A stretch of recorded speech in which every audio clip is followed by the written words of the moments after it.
mziki wa kata viungo na kindumbwendumbwe cha siasa au politics ukipenda. We are streaming live on Facebook from Kilimanjaro studios outside Washington DC. We'll shortly be going live on YouTube, so please call in all your YouTube friends.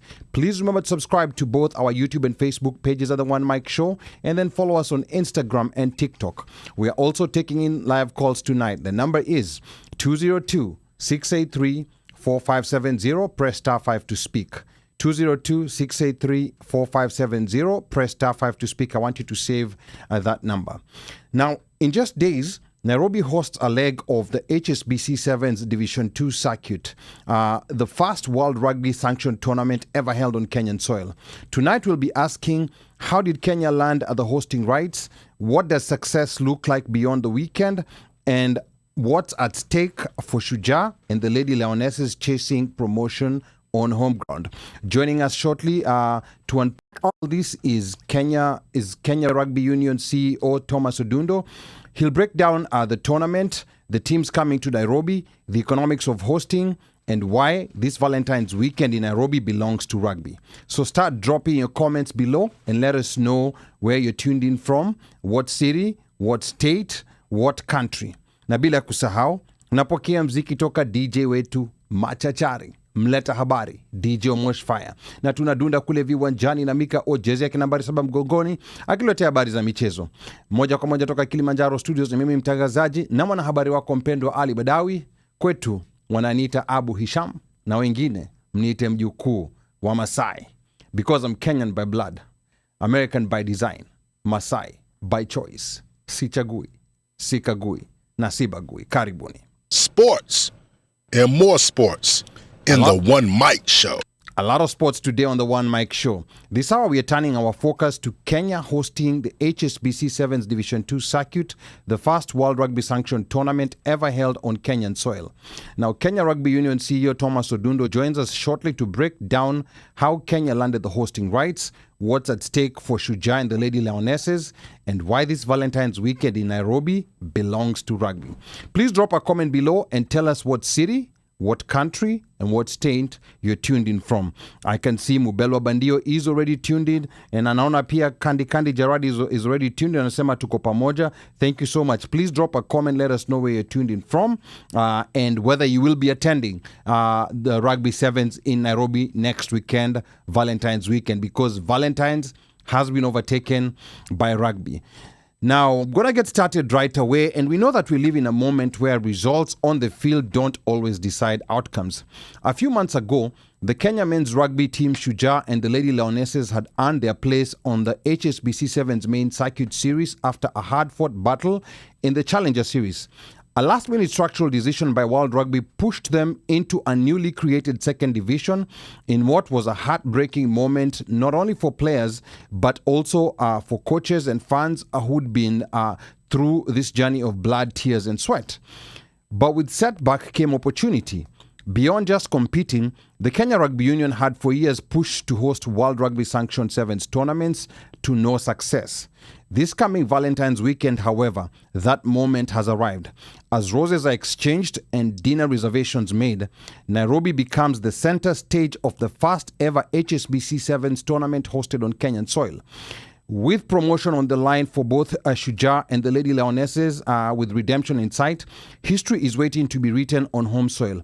Now, to help us unpack how we got here and what's at stake beyond this weekend, we are joined by a man who has been part of Kenya Rugby's engine room for more than 2 decades.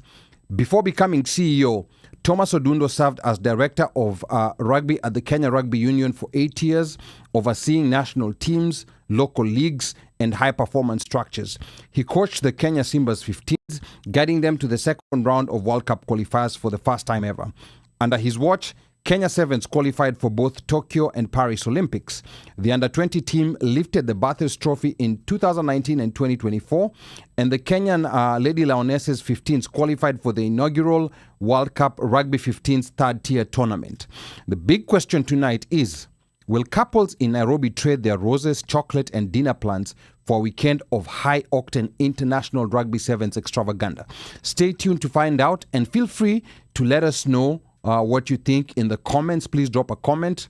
And without much further ado, ladies and gentlemen, please buckle up and hit your favorite emoji and join us in welcoming the man on the driver's seat, the Kenya Rugby Union CEO, Thomas Odundo. Thomas, karibu sana to the One Mic Show. We know it's past 4 a.m. In Nairobi. How are you feeling at this moment? Thomas, karibu sana. Asanteni sana, guys. As much as you're saying it's 4 a.m., it's the days of my life, because with this event coming up close, sleep is a bit hard to come by.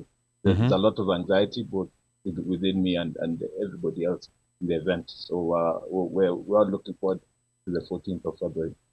Okay, all right, good. Now, being on the driver's seat, Thomas, what's going through your mind as Kenya prepares to host the biggest rugby weekend in its history? Thomas.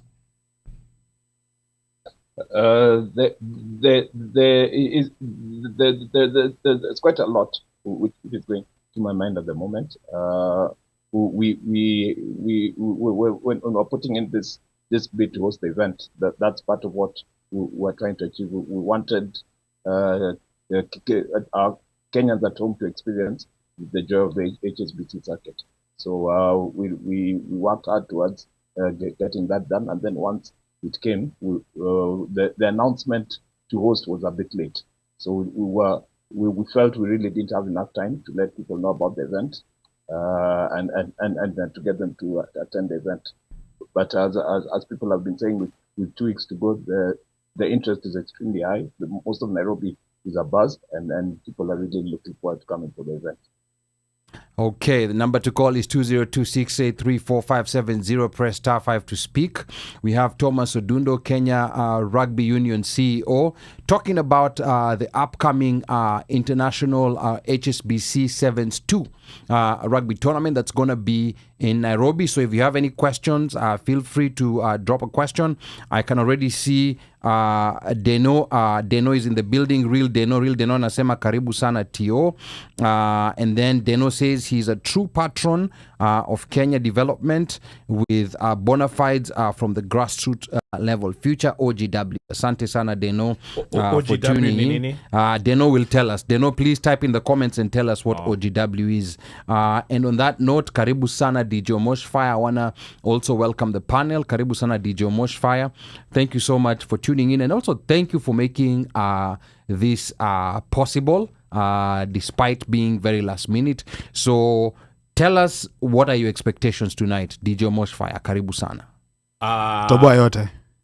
Other than kupata track ya KRU na suti ya KRU na tai ya KRU, mimi naona tu tuko sawa. Okay. Oh, sorry.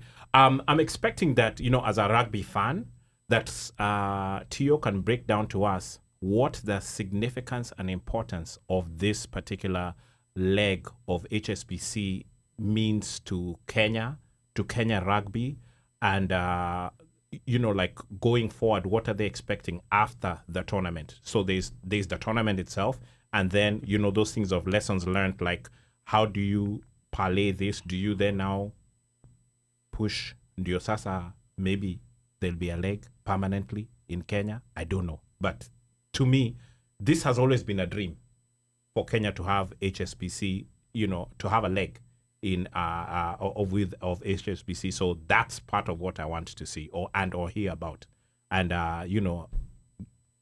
probably more development related things, and maybe this is gonna push us on the international circuit to get money at the grassroots level. Okay, asante sana Omosh. Na Kandi Gerardi anasema yuko Virginia, USA. Karibu sana, thank you so much. And then I want to go to Mika. Mika is also part of the panel, like our most rugby literate panelist here. Mika, karibu sana. Please let us know what your expectations for the conversation tonight will be. Mika. Thank you, Ali. And first of all, I want to thank, as usual, loyal fans for joining us. I also want to thank our guest, Tio. Thank you for, ni mapema Buddha, lakini asante sana. Thank you for staying with us here. You're well in. We appreciate it. What I'm looking for, as someone who I will say who enjoys rugby, who loves rugby to the most, is that when we usually have somebody who's in the nitty-gritties of rugby coming to the show, it usually is a learning opportunity for most people. Most fans who just see the glamour in the stadium, the noise, the laughter, the boys playing hard, get to understand and to know how it gets to that point. One thing that Omosh has mentioned here is hosting a HSBC 7 series leg. And when I heard that, I was very happy because I always felt like the Kenyan fans have always lit up other events and they deserve their own leg. By mere fact of being the most loudest, happiest, and liveliest fans in these events. So it's going to be quite a good experience for the local fans to be able to to enjoy it. As in, for this time, Connect Rugby Suite Kayumbet. Yeah, Kayumbet itakuwa home. Like hakuna ati sijui enda kuzunguka huko, iko home, inakuja home. So it's something very exciting. For me, I'm just excited for the rugby fans that are going to be back home, and also excited for the rugby for the Kenya Sevens team because the thing is they've lit up stadiums all over the world. This time they get to show it in their own backyard, and also the importance of what happens if we get good results here and the other Division 2 series is what happens after that. So getting an understanding of that is what I'm looking forward, and also just to have a conversation about rugby, enjoy rugby, and encourage more people to go to the stadium too. Valentine kuna vitu mingi Nairobi. Kuna hiyo date na mpenzi wako, kuna rugby, alafu kuna kodong. Hiyo ni weekend hawezi kosa form. Like umepangiwa weekend hivi straight ka line. Vitu za kufanya. Mika, ebu come back again. Umesema Kodong Clan wana perform ndani ya study? No, si study. Oh. Wako na event. So ukitoka study mkimaliza game, uko na place ya kwenda. Kuna sherehe. Na uvae red. After all, hata jazi ya Kenya inaingia. Juni Valentine. Inaingia. So, like hiyo weekend kuna umepangiwa haufai kuwa home hiyo weekend. Okay. Haya, sawa. Wow. Mika shawambia sherehe itakuwa, because I know that's a question that is always associated with rugby. Most diasporans are not familiar with how things work in when rugby is being hosted in Kenya. Tumezoea Las Vegas, tumezoea San Diego, tumezoea but LA. Hiyo si event ya rugby. Usizi mix zote mbili. Yeah. Ndo nasema si event ya rugby, but hata zile sherehe huwa ziko LA na ziko San Diego, si za rugby pia. So I think it's the same thing that people are looking for. Now, a question is already coming in, Thomas, from one of our viewers here, Kandi Jaradi. Anasema hapa kwa Facebook, anasema niko na swali, why Kenya Rugby haifundishwi katika mashule, not like soccer ama michezo wa kimatajiri? Because kimaoni Mombasa rugby si sana ama inataka watu walokula wameshiba? Thomas, that's a first question that's coming in.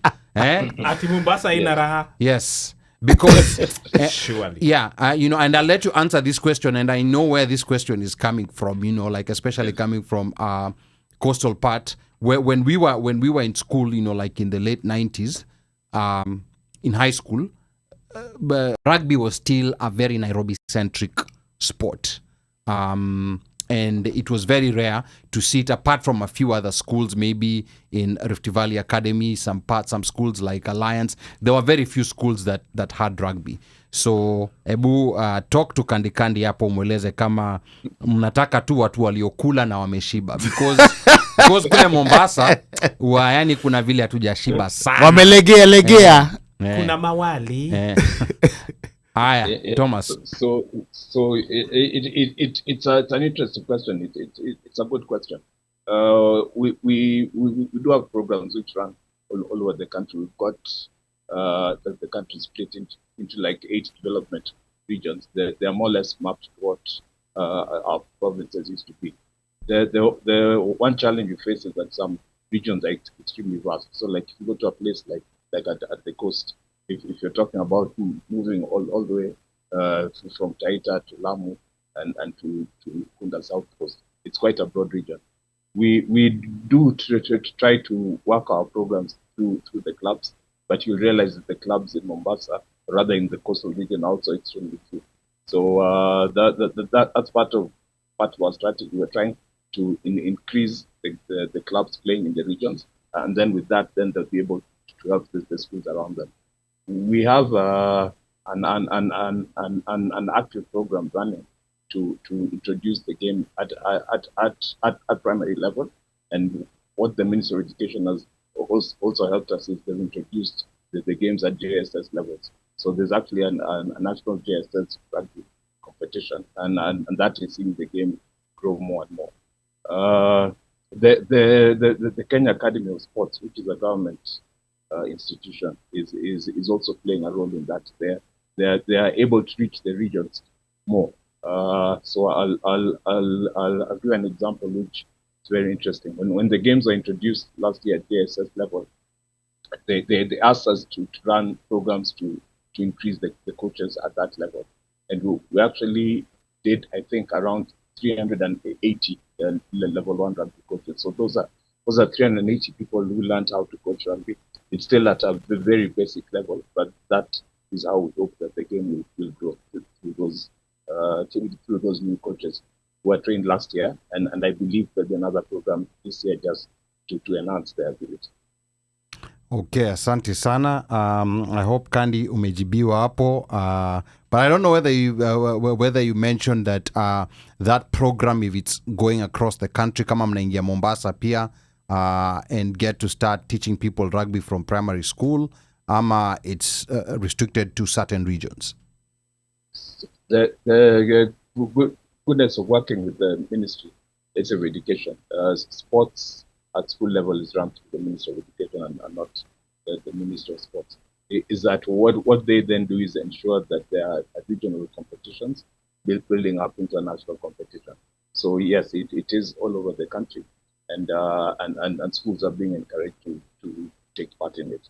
It is interesting also that there are aspects of rugby with this new mode of learning, CBC, where sports is actively being promoted. So I think that there are elements of rugby already in the textbooks, and yeah, people will still have a choice. Yeah, but we'll try and encourage as many to take up rugby as possible. Okay, asante sana Tio. Now, hapa Real Deno kwa YouTube alikuwa anasema OGW's Order of the Grand Warrior is an award presented to individuals in recognition of an outstanding service rendered to the country in different responsibilities and capacities. Asante sana Deno. And then Deno pia namuuliza Kandi kama hajui South Coast Pirates. And then hapa Deno anasema that what is that? That Panya has said another 6 weeks after Sahi we are getting dusting. That's the Panya, the thing. Pants at Tony Phil. That's okay. that was me was telling it. Yeah, okay. They know that's Omosh actually. They know Agamali kuna snow. Okay. So nilimuuliza tu, how is the snow going? He said the snow has not gone and it is not going anywhere. It is there. Okay, sawa. Now let's get back to establish why, like this moment is historic, because there's a lot of confusion about this particular tournament, because Kenya's never had a tournament like this before. The biggest sevens tournament that Kenya always has had is Safari Sevens. So maybe Tio, you can start by telling us, what exactly this tournament is and how Kenya secured hosting rights after years of failed attempts. Tio. So thanks very much for that. We have bid to host sevens tournaments in the past. I think in 2006, Kenya bid to host the Sevens World Cup, which was then being held every 4 years. We didn't quite see through the end, but it has been our desire. The HSBC series has been there for a long time. If you recall, in the past, it had 16 teams playing in it. And then I think 3 years ago is when they reduced that to 12. And then, as you mentioned, towards the end of last year, they changed it into 8 teams, but they split the 12 into Division 1 and Division 2. So, but by us hosting the Division 2, Division 1 will have 8 teams. So it has basically the 8 7th playing nations in the world. And then Division 2 now will have the next 6 best. So if you look at those numbers, we're still less than 16. So it's really a very competitive competition. It's just that it has been split in 2 different divisions. The journey to hosting, as you say, has been extremely long. By putting in that 7th bid, what I love to mention is a big thanks to all Kenyans in the diaspora as well, because they bring the energy to any leg of the HSBC which is held, and part of that is what we try to push to World Rugby. A few years ago, there's a survey which World Rugby did, and they determined that the atmosphere in the stadium and outside the stadium was key to the success of the 7 games. So they encouraged countries which were hosting to have a party zone as well, and an after party, and just to bring life and fun into the party. And that is one of the major things which we try to sell to World Rugby, is that you've seen what a few hundred Kenyan fans do in a stadium. Let's try and picture a few thousand of them together.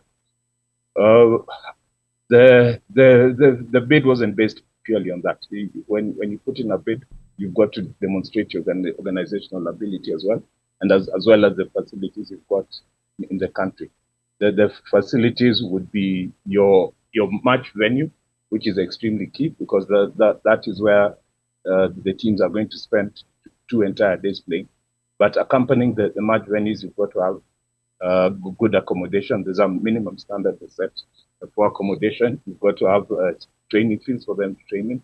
The teams typically come in 4 or 5 days before the event, so they've got 4 or 5 days in the country to acclimatize, to put in some training sessions, and so on. So you need to have good training venues. You need to have good gyms for the teams to use, because you're hosting 12 teams. One gym won't do. You've got to have options of 2 or 3, and you've got to be able to move people up and down effectively in a safe way. So those are the elements we put in our bid, and then we had to do a budget around that. Once they said for us that this is the minimum we expect, now we work around that, and then it is basically our proposal on how we intend to run the games that we put forward to them, and how we intend to fund that that budget, either ourselves or with support from the government, or with support from sponsors. Okay. So it's been intense. They approached us or rather they set out an expression of interest to all countries who are actually participating in either 7s 1 or 7s 2, and asked them who would be willing to host a leg. And when you put in your bid, you say which one you want to host. You want to host Division 1 or Division 2, or even Division 3, because there's also Division 3. Our interest was in Division 2 because both our teams were playing in that, so it made sense for us to want both our teams playing at home on the same ground. Right. So the process started in May last year, and the final announcement was made in the middle of November. So it was quite a long process. There was anxiety involved. We were not sure, because until it was 100% announced, you're not sure that it's going to be awarded to you. And that was what the process was. Okay. Wow. Okay. So this is quite interesting. And Apa Kibui Bat is saying congratulations on leading the charge to host this leg, Tio. Looking forward to hosting more. Now, when it comes to hosting, Tio, I mean, you've mentioned, like accommodation. You've mentioned, like moving up and down, logistics. What exactly is it that World Rugby, what are the other critical aspects that World Rugby is looking for in a host nation? And this being Division 2, could we say or maybe speculate that it's a test on whether Kenya can handle, like now the main tournament, the Division 1 tournament of HSBC Sevens? Irreducible Theo. minimums. Yeah, what are some of the reducible minimums they're looking for? When you ask if it's a test, I'd say it is always a test. The organizational ability and your staff complement also plays a big role.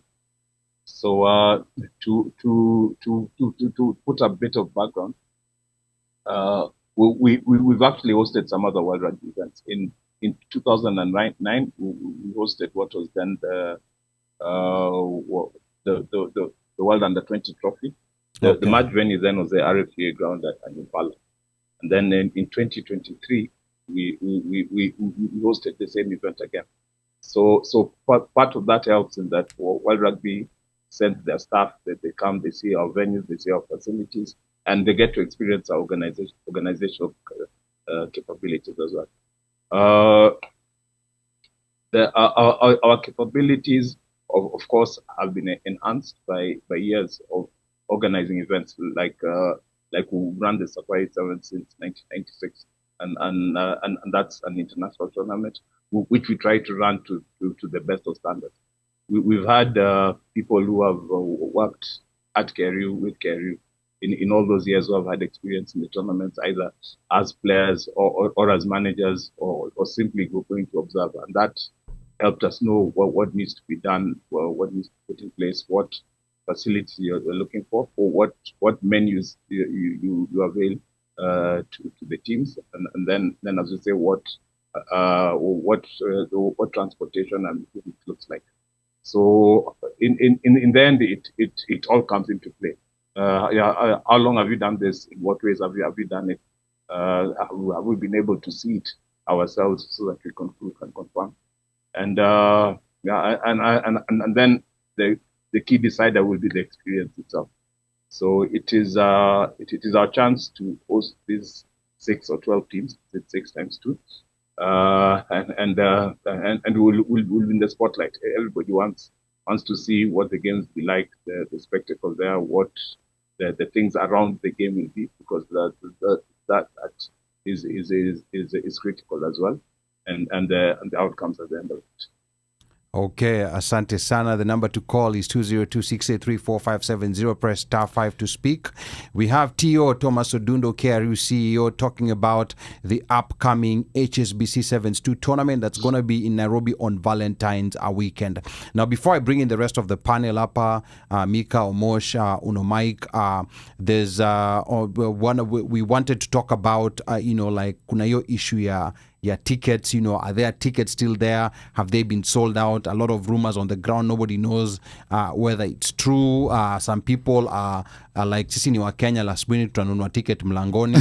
But before we get to that, you mentioned 12 countries, and you said 6 times 2.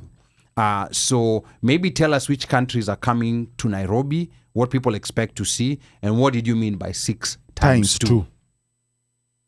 Thanks for that, Ali. 6 times 2, basically, it's a dual gender event, so we've got both men and women playing. Okay. We will have 6 women's teams and 6 men's teams playing. The women's teams, I'll just mention them. There's China, Argentina, Spain, South Africa, Brazil, and Kenya. Okay. So from that, you can see it's pretty tough. There's a good global spread in the teams which are coming. And on the men's side, we've got the USA, we've got Belgium, we've got Uruguay, we've got Germany, we've got Canada, and Kenya again. So those are the 12 teams which will be participating in the event. Okay, all right, good. And those are tough teams. Like All when around. you just hear those names on both sides. on all both around, sides, yeah. And on the Skene Division 2, those are tough teams. wametudanganya bana. Yeah, so let me go to Mika. Let me go to Mika first. Like what are your thoughts on this mix of teams that are coming to Kenya, and what do you think will be the feel of this tournament? now that it's in Kenya. Mika. You know, the thing is, what most people don't realize is that the Division 2 is not a weak tournament, because if you look at it, it's teams which were considered core teams but were shelved because the number of teams were reduced. Yes. And then you have teams that Right. qualified from the challengers who are also core teams that have been. Basically, Kenya was supposed to be a core team this year if we will have stuck to the old format, right? Yep. Yes, sir. So you look at those Division 2 teams and you're like, whoa. Because as Tio was listing out the countries, first of all with the women's, I was like, damn, those are strong teams. And then when you mentioned the names for the male, and I was like, whoa. Yeah. This Strong teams. actually is a strong tournament. It's actually a stronger tournament than the challengers for last year, how I see it. So it's going to be a good spectacle for the fans, because those are quality teams. That means it's going to be quality rugby. And this is one of those where I will say that you have 14 minutes in that pitch. In those 14 minutes, you sleep for 2 minutes, you're done. Umesema kuna kurara. Like, the game is 14 minutes, right? Yeah, 7. In those 14 minutes, you doze off for 2 minutes, you're done. Yeah, at 1 minute. It's that kind of tournament. Like, that's how I see it, how strong it's going to be. Okay. So this is going to be a very strong tournament, because Challenger last year, the core tournament still had 12 teams. So the Challenger, this compared to the Challenger, is actually a very strong tournament. It's not going to be a walkover. So it's very interesting to see what's going to happen. And you have both the men's and the women's teams playing. So this will be very interesting. Hapa Kibuibat ameweka like some acronyms, JWRT. Maybe tuambie inamaanisha nini, I'm not sure. Maybe not Tio very knows. very good in acronyms. JWRT, Tio unajua JWRT ni nini? Ama hiyo hapo ni code language. Ni code language. No. What is now called the World Rugby under 20 trophy is been known as a junior World Rugby trophy. So that's the JWRT. Okay. Wewe kibui bana. Okay. Please. Hey, kibui bana. Kibui bwana, ni kimeni. This sounds like acronyms kama KPIs, sijui I don't no, know nini. Hapana meka code mpaka hata nikafikiria nikaanza We kuuliza. DNS, DHCP, You know SAP, CRM, ICE, DHS. Anyway, hapa pia we have Anita, karibu sana. Thank you so much for tuning in. Anita, hi. Anita ule mmoja. Anita ule mmoja tu wetu wa Scotland. Anita anasema Scotland. well in on getting this on board. Bag bearer is on the stadium capacity, and hapo Tio utatueleza, because I think Nyayo Stadium, I think capacity yake ni 30k, but I think it has been shrunk. Did they shrink or expand it? No, I think it's usually shrunk for such tournaments to be able to accommodate. I hear but Tio atatuambia. And then Anita anasema met Tio at the under 20s in Edinburgh. Sad it sold out. Which shouts we needed a bigger venue. Was that thought out? It's Edinburgh. Thank you. Edinburgh. Edinburgh. No, please. My guy, Edinburgh. Changerian. Yeah. Don't mess up. Edinburgh, my guy. Edinburgh. My guy, Edinburgh. Mwache stories za kaka. Anita, please. Correct homeboy over here. Okay, aya, sawa. At Edinburgh. Right, Anita, write how it's pronounced. Write it so that we see. Write your Edinburgh. Yeah. Alafu hapa Anita bado anasema to Tio, sina ticket ya game na heading all out to Kenya. In fact, we're gonna pause right there from Anita's question, because she's heading from Ashanunua tikiti. Yes, she's heading from Scotland. She was in Kenya. Yes. And then she went back to Scotland, but now she's going back for rugby. She Just said for rugby. Scotland, where? Edinburgh. Yeah. You call Edinburgh, Scotland. So Tio, ebu talk to Anita hapa. Should she cancel the ticket? Na usimuimbie ile wimbo ya usimuimbie. Tulizeni. Si nyinyi wale mlikuwa mkisemaga Pennsylvania. Anyway, Tio, let's not get distracted. Let's go back to you. How will Anita get a ticket? Usimuimbie ile wimbo, please. Yeah. So there's a question you've asked about the venue. Mhm. As I think about what Anita should do. She's a good person. I remember I met her. We spent some time with her, and she's a good fan of the game. Oh, yeah. Yes, Yeah, she does. She goes to a lot of places. Yeah. So when you speak about venue, when the event was announced, very many people said, "Oh, we should just have it at the RFA ground because it's nice and cozy, and we don't get that many people coming to watch rugby anyway." But the thinking then was twofold. One, the facilities at the RFA ground are a bit constrained, especially for the teams in terms of what changing rooms you've got available and what chill areas you've got and so on. So we said let's take it to a stadium. It's always good playing in a stadium. When we thought of the stadium again, there's there's a stadium at the Ulinzi complex. It's a very good facility. It's quite new. Then there's Nyayo Stadium as well. So for us, the Ulinzi complex looked ideal. It has a capacity of between 9,000 and 10,000, which is over twice what RFA would offer. But it actually wasn't available. So that's when we went to Nyayo Stadium. And Nyayo Stadium, as you said, it seems like no one really knows what the capacity is. We've always known it hosts between 28 and 30K.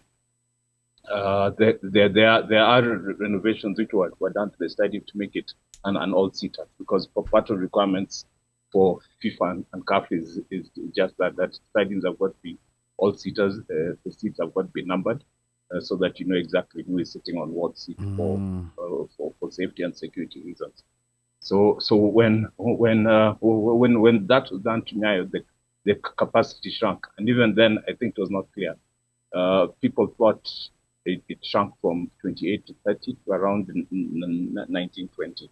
So at that point in time, we were stretched, because we're thinking at a RFA ground to get it really packed, you barely get to 3,000-4,000 people, and it is training. And now we've taken on a stadium which is almost, let's say, 15K. So how do we try and fill that stadium? So even when we started, we were not sure we'd fill the stadium. We said, let's make the ticket prices as attractive as possible. People said, since people don't like rugby, don't come for rugby, let's make it 100 bob. But we said, but then again we thought and said, no, 100 bob maybe is a bit on the lower side. So let's start early bird at 300. And move up steadily to around 750, 800 on match day. We have never sold all available tickets before match day. Typically, when we have events and we do advance sales and sales on the day, we achieve between 40 and 50% on advances, and the stadium still is not full. So we will still take full at the gate. There's still empty spaces in the stadium. So that is the experience we had. What we didn't picture is the interest in the games. As Mika is saying, the teams which are participating are very good. So you're guaranteed of good high quality rugby, and that seems to be what attracted. For a long time, we've also struggled with how do we get new fans into the game, because many times you go into games, the same people who are coming week in, week out, and you hardly get new fans into the game. Now, this event seems like it has done that for us. It has piqued the interest of people who don't typically come for rugby, and are now keen to come for rugby, and they actually snatched up the tickets. We started our early bird sales December 23rd, and again in our thinking, we said it's Christmas, people are busy, they're partying, no one has money. No one will buy tickets. So, but we said no. Let's get it out there and give them the opportunity. Interestingly, within 24 hours, we sold almost 1,000 tickets, and it seemed to have set the tone for the event. So, all along when we're doing sales, at the back of our minds, we need the capacity of the stadium. But maybe that's something we didn't put out there. It might have created a panic because people would have realized that tickets are running out. We kept posting when we hit any milestone. We sold 5,000 tickets, 10,000 tickets, 15,000 tickets, and so on. But I think, as we're saying, there's always this thing that tickets are always available at the gate. So, and unfortunately, this time it may not be so. In response to Anita, I think look for me and sidebar me. Let's see what you can do.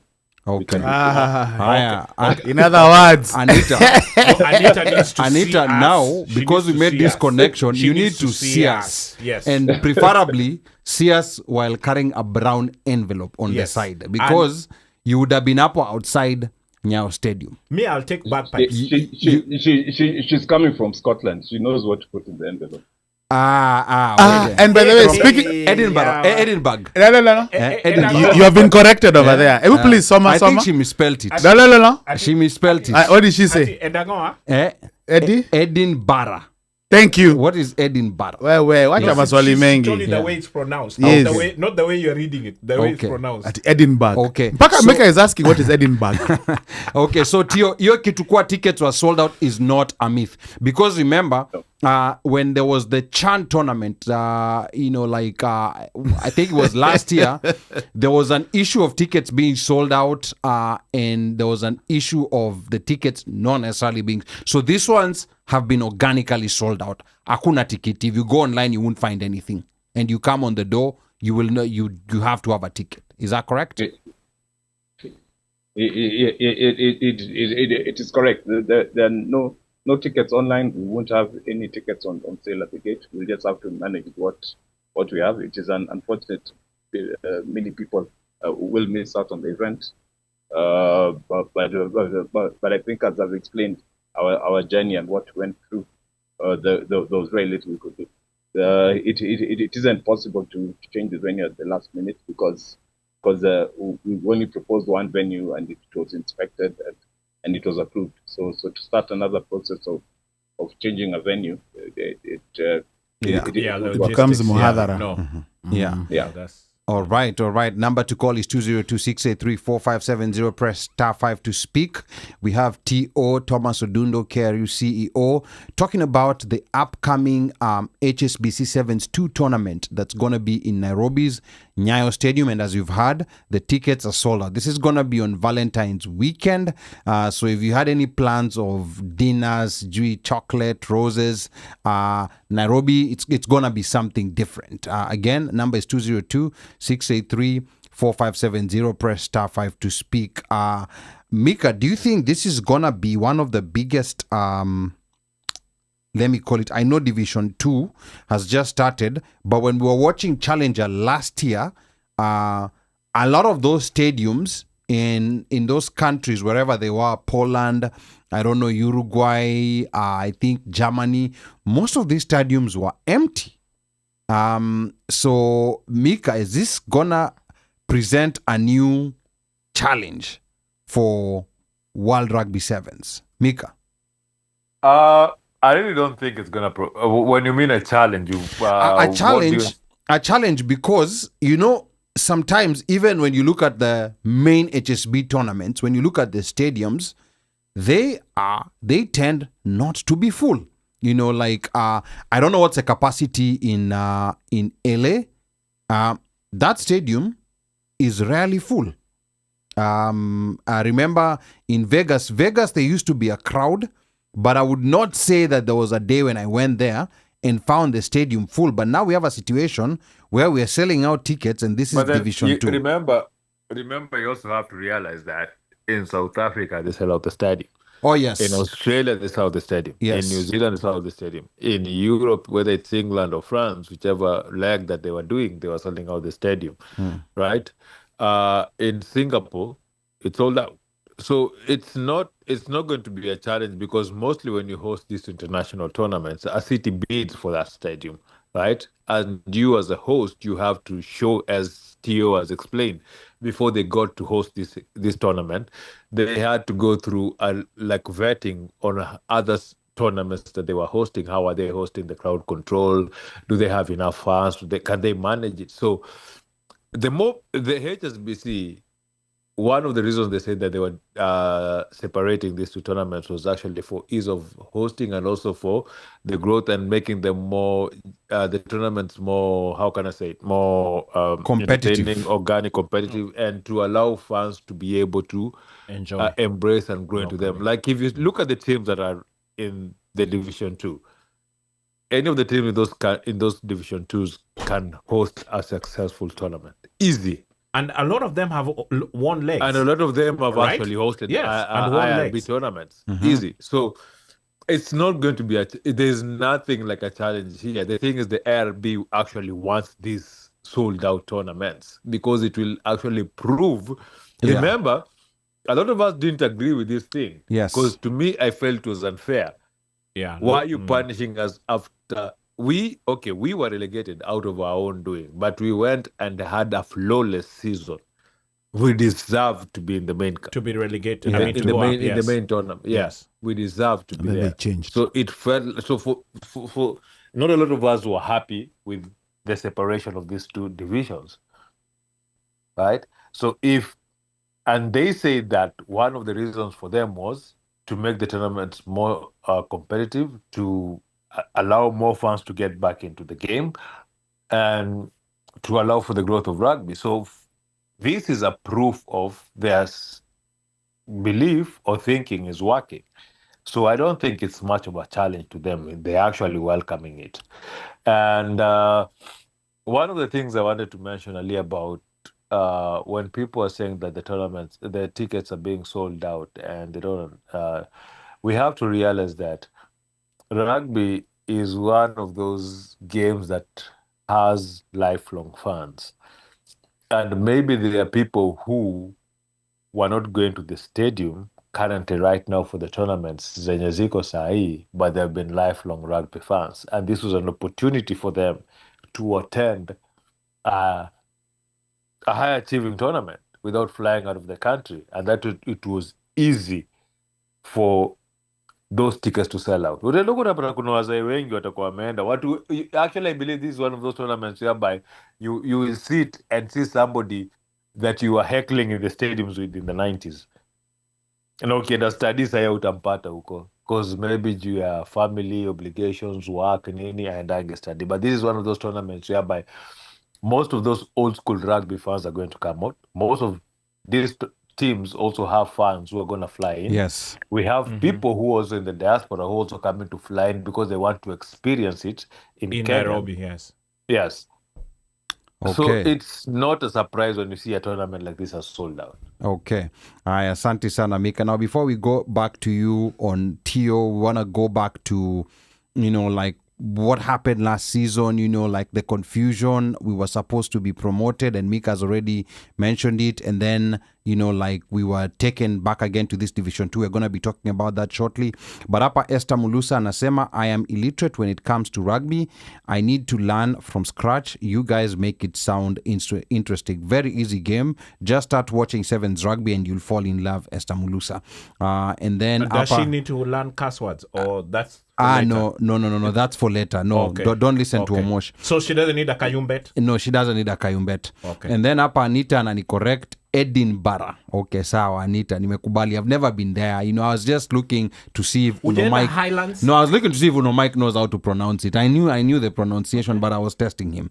And then If you say so. hapa Anita anasema, I understand the ethos behind the stadium choice. However, it was an international event and the tickets were reasonable, but in experience, no other stadiums have been sold out. So fair enough. And Anita has said she will reach out.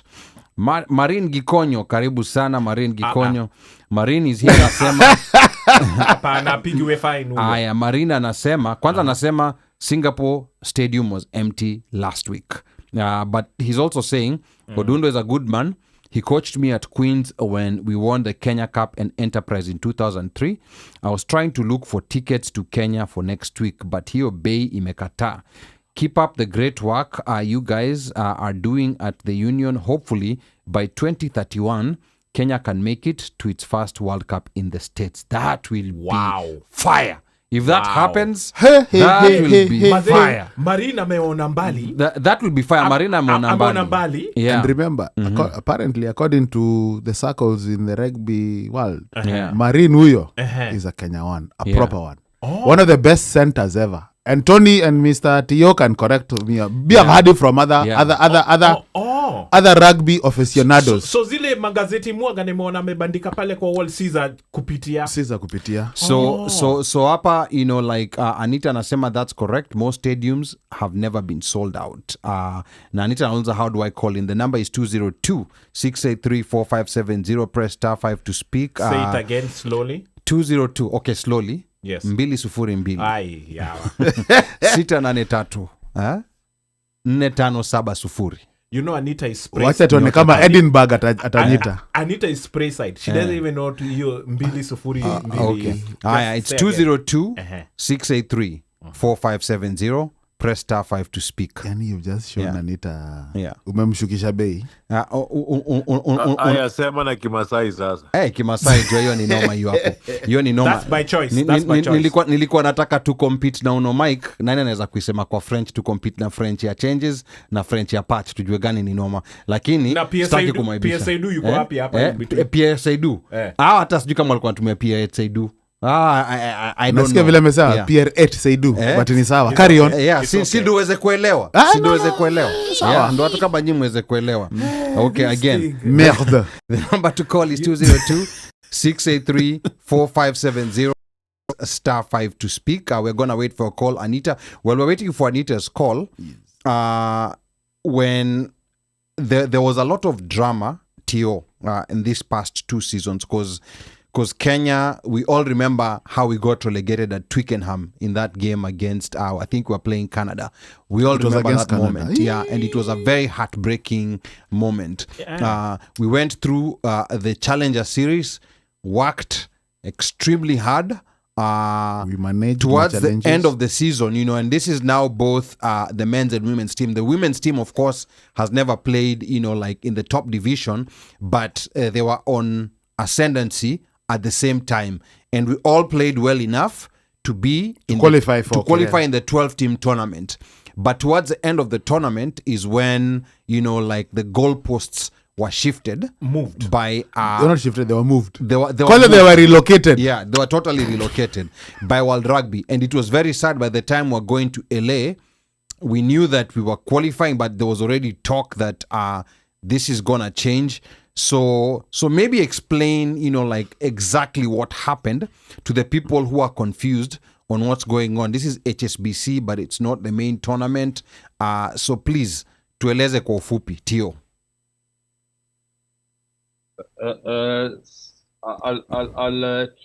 try and explain as best as I can. But yes, what basically happened was that at the beginning of the season, there were 12 teams in the Division 1, and World Rugby had stated that at the end of the season,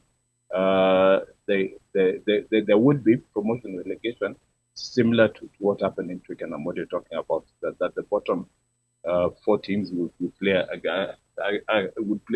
the top 4 from the second division to see who stays in Division 1.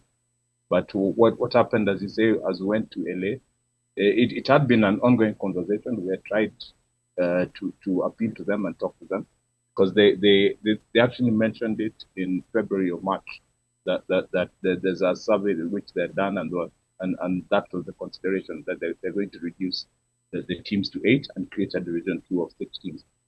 But it went quiet for a few months, and then interestingly, when the decision was made, the decision was actually made the weekend before the Hong Kong Sevens.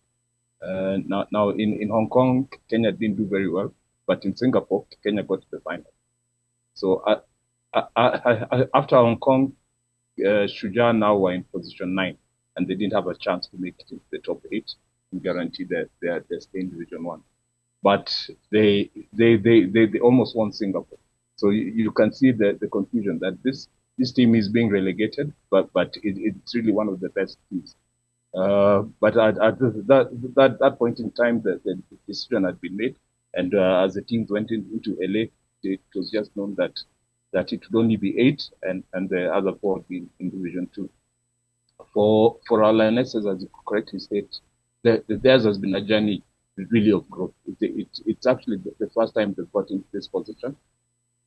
In the past, when they tried to qualify for the HSBC, they've got into, I think, two semi-finals. One they lost to Brazil, and another one to SA, and both Brazil and SA have been playing consistently in the HSBC. Now those 2 teams will be in Nairobi again. So for them,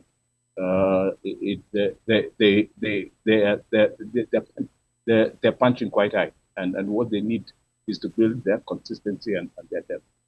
So it was sad, but as Ole said, there's a silver lining in everything. Maybe if there was no Division 2 created, we would not have had the opportunity to host it as well. So it was kind of a blessing in disguise. Yes, because we were very mad. All of us were so mad that we've seen Kenya through. Where? And then now They they're creating hard. this We new saw them working hard. Division 2.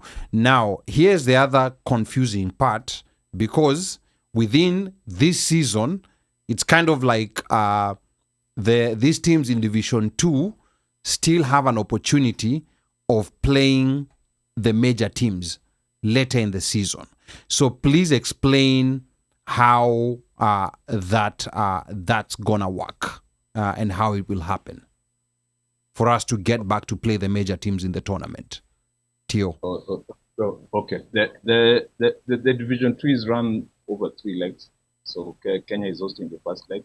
The second leg is being hosted in Uruguay, and the third leg in Brazil. What happens is in each leg the teams get ranked 1 to 6, and you get points based on your position. At the end of the 3 legs, the top 4 teams will then get a chance to play the Division 1 teams in a championship playoff. So the Division 1 teams have 6 legs. Leg number 4 will be this weekend in Perth. Then they'll have 2 more legs. So by the time they finish their 6 legs, we'll also have finished our 3 legs, and then the 8 teams plus the top 4 meet in a championship. That championship again is played over 3 legs.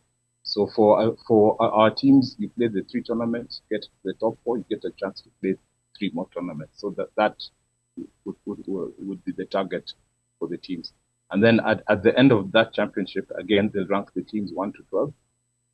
1 to 8 stay in Division 1, and 9 to 12 go back to Division 2. So there's a good opportunity for everybody, depending on your on how you perform in the championship, to end up in Division 1. So it's not so far. We can't be back to next season. Okay. So Omosh. Paul, I just caught the tail end of it. Sasa, now you had also mentioned Division 3. So where does Division 3 fall in all of this? Does it mean sasa if wewe ndio umeshika mkia Division 2, you go to Division 3 na mtu wa Division 3 anapanda? Yes, that basically is what happens. The Division 3 has qualifiers from all regions. It's an 8-team competition. They've got teams from all over the world. And then from Division 2, they pick 2 teams. And from Division 3, they pick the 2 teams which join the 4 in Division 2. We've spoken about 12 teams. Yes. So when you split them into 2 divisions, you've got 8 and 4. So 2 teams will always join from Division 3 into Division 2. The only thing is the Division 3 is played over 1 weekend, so it's winner takes it all. Wow. So wow, you have to be a math major to understand this. But hiyo madhafu vile imekuja. I was asking just in case unajua mtu asipofanya vizuri sijui uende hivi. Ai bana. So basically, there's 8 teams in Division 1. Correct. And which Kenya is not in. Kenya is in Division 2. Which is going to have 3 tournaments. This one in Kenya is the first one. There's going to be 6 teams. Over these 3 tournaments, if you finish top 4 out of the 6 teams, then that means you get an opportunity to play the other 8 teams in 3 other tournaments that come up. Now, that 12-team tournament will determine the best 8. Top 8, yes. Who are it's gonna be like a fresh start. Correct. Yeah, the top 8 are gonna be the core Division 1 next season. And then the 2 who did not qualify to that tournament are being dropped to Division 3.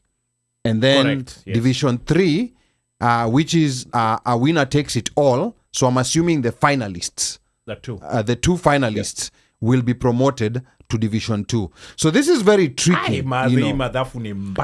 So this is very tricky because when you look at the teams, they are all very strong teams. I think Sasa Tonga and all those other teams. No, but I'm saying Division 2, when you look at our division, there's already very tough teams. So ukizembea kidogo, uwe number 5 out of number 6, you're being dropped to Division 3. And now your Division 3, you have 1 tournament. You have one tournament. It is even worse. If you end up number 5 or number 6, you go back to your regional qualifier. So you've got to qualify again from your region to get into Division 3. Oh, wow. So it's not an automatic. So it's not automatic. You start from Euro 1. Yeah. Yes. You start from scratch again. Okay. All right. I think now, we are slowly getting to understand this new format. And like Mika said, in as much as we were mad, but I think, World Rugby... I see the competition, but Yes, World Rugby has proved themselves right, whereby they've spread this out. They're still getting fans who are coming to watch the games. So they have more people, they have more eyeballs. Yes. Across the board.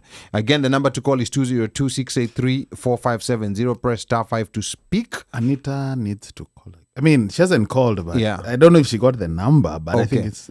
Say that again for her. 202-683-4570. Press *5 to speak. Ebu pin it on Nini. She's on FB. Yes. So 202-683-4570. Press *5 to speak. Now, we've talked about the dynamics of relegation and promotion. So what will promotion mean for Kenya in this setup? Of course, this is just the first tournament, but winning, of course, will put us in a very good position to get promoted.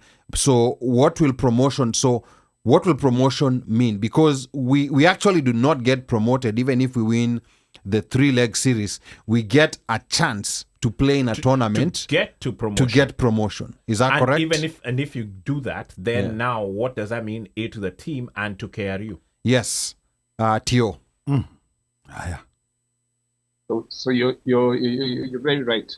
Even if we win in Nairobi, Uruguay, and Brazil, it's not automatic for promotion. But the goodness of that is that you get good experience under your belt. You're playing very good teams. What some of us are doing is we're watching the Division 1 and trying to see which customers are there. Who are customers there?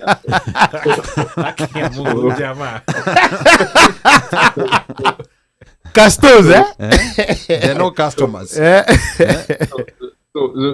what we're saying, let's get into that championship, and then it is up to us to do it. But by getting into the Division 1 for the players, of course, it's good because now they're playing at the highest levels. The exposure is more. They play more events and they improve as rugby players. There are some the initiatives which are taking place, which will be very good for players. Like remember, there was a tournament held in India last year after the series, where they formed 6 franchises. They got players, the best players from around the world, and 2 of our players got an opportunity to play there.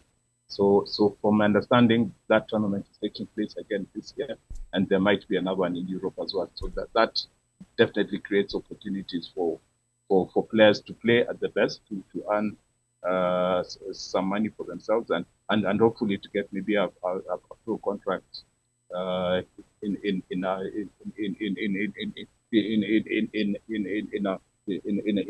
a big league. Okay, so that's the way I see it. That's what it would mean to our guys. Just more experience, visibility, and exposure. So Tio, and this is me wearing my hat thinking forward. KRU is hosting Division 2 now for HSBC.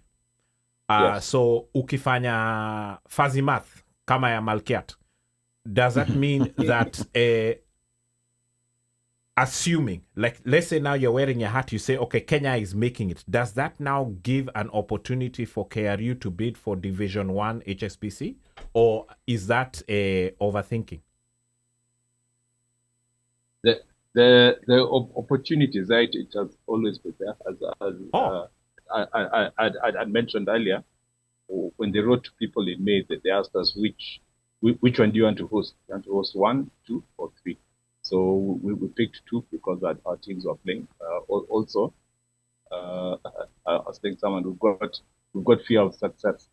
So if we bid for Div 1 and we got it, we'd be wondering, would we be able to really pull it off? Yeah, we've got the best eight rugby nations in the world in the country for a week. What is it going to be like? So it is always there, but as much as I don't like to make political statements, we would need some certain players to come and join our party. What Mika mentioned earlier, when you put in a bid, the bid goes to a city and a country. It doesn't necessarily then necessarily go to KRU. So it can't be left as KRU's baby to hold. We need as many people to come on board. Understood. For this event, the fans have come on board in a big way. What does that mean? If their costs to be met is what the fans paying a good enough contribution to the event, and all that kind of thing. So the Division 1 is open. The opportunities to bid are there. It's just we feel we'll be ready for it. Okay, all right. Number to call is 202-683-4570. Press star 5 to speak. I know Tio has just said that he doesn't make political statements, but I do. And I'm going to make one. Go ahead. And it's just me. Go ahead. After you finish, you have a caller. We have a caller. Now, red Leo. Go ahead. Yes. This red is Kenyan colors. It's not representation. Valentine. Yeah, angalia Kenya. Kuna Valentines. Valentines, hizo ni vitu sisi watufanyagi sisi. Again, so I'm going to make political statement. If things align, and Kenya, the top 4 out of 6, I don't see a problem there. I don't want to jinx us, but I don't see a problem. I think that will easily make the top 4 of 6. I think we'll make the top 1. But now when we get to the 12-team tournament, if things align well and we qualify, top 8, I think Kenya puts in a bid. You know why? Why? And 2027 will be an interesting year because people will be trying to make a statement. I'm not going to mention who. No, but that's reality.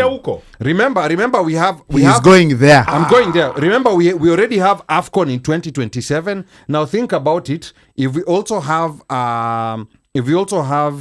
Div 1 HSBC Sevens, that's the perfect campaign. And Talanta Stadium will be ready. These things will align.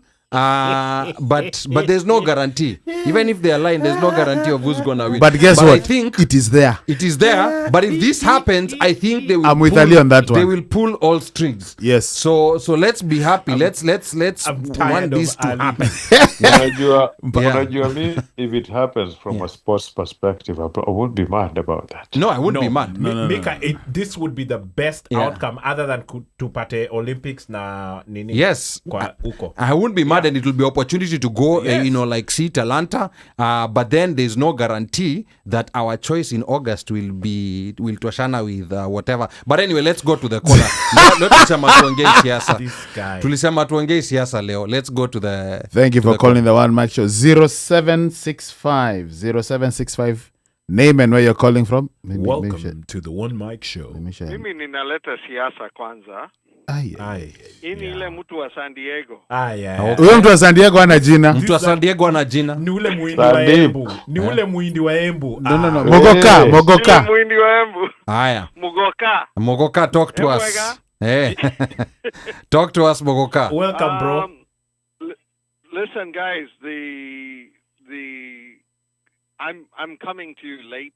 I was working. I'm still at the office, and I didn't get a chance to listen to all of Tio's comments and everything. Uh-huh. I'm calling to say I'm extremely excited, but I can't go to Kenya due to other obligations at work for February. But I was featured in the Daily Nation today with Kanye.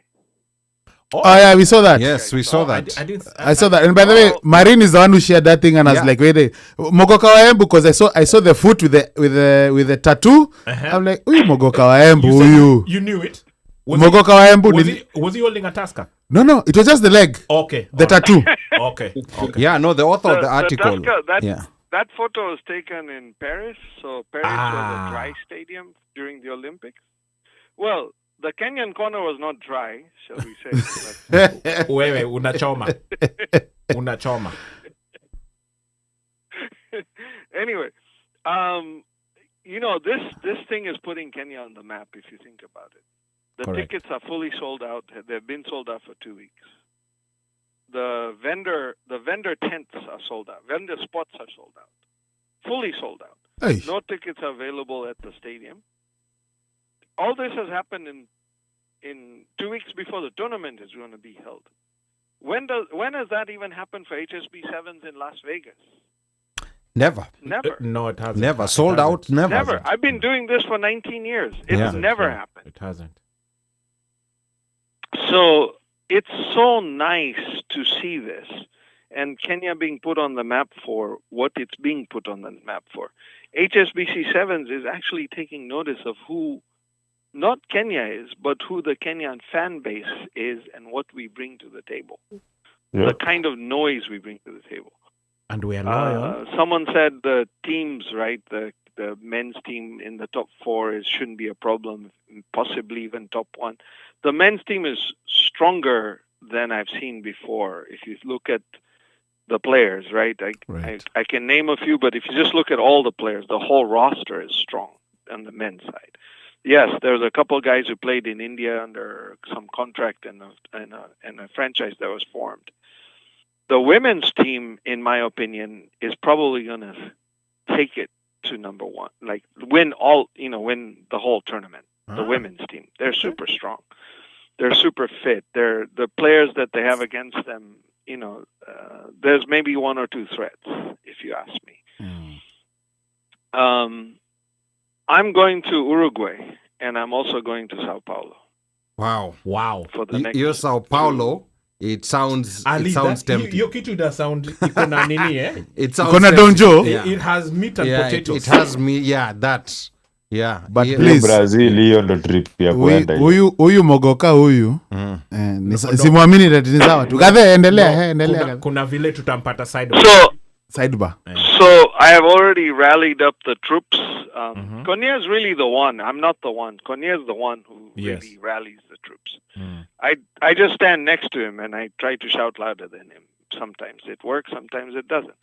But what I'm trying to say is we're rallying the troops. We already have all our bookings and everything sorted out as far as flights, where we're staying.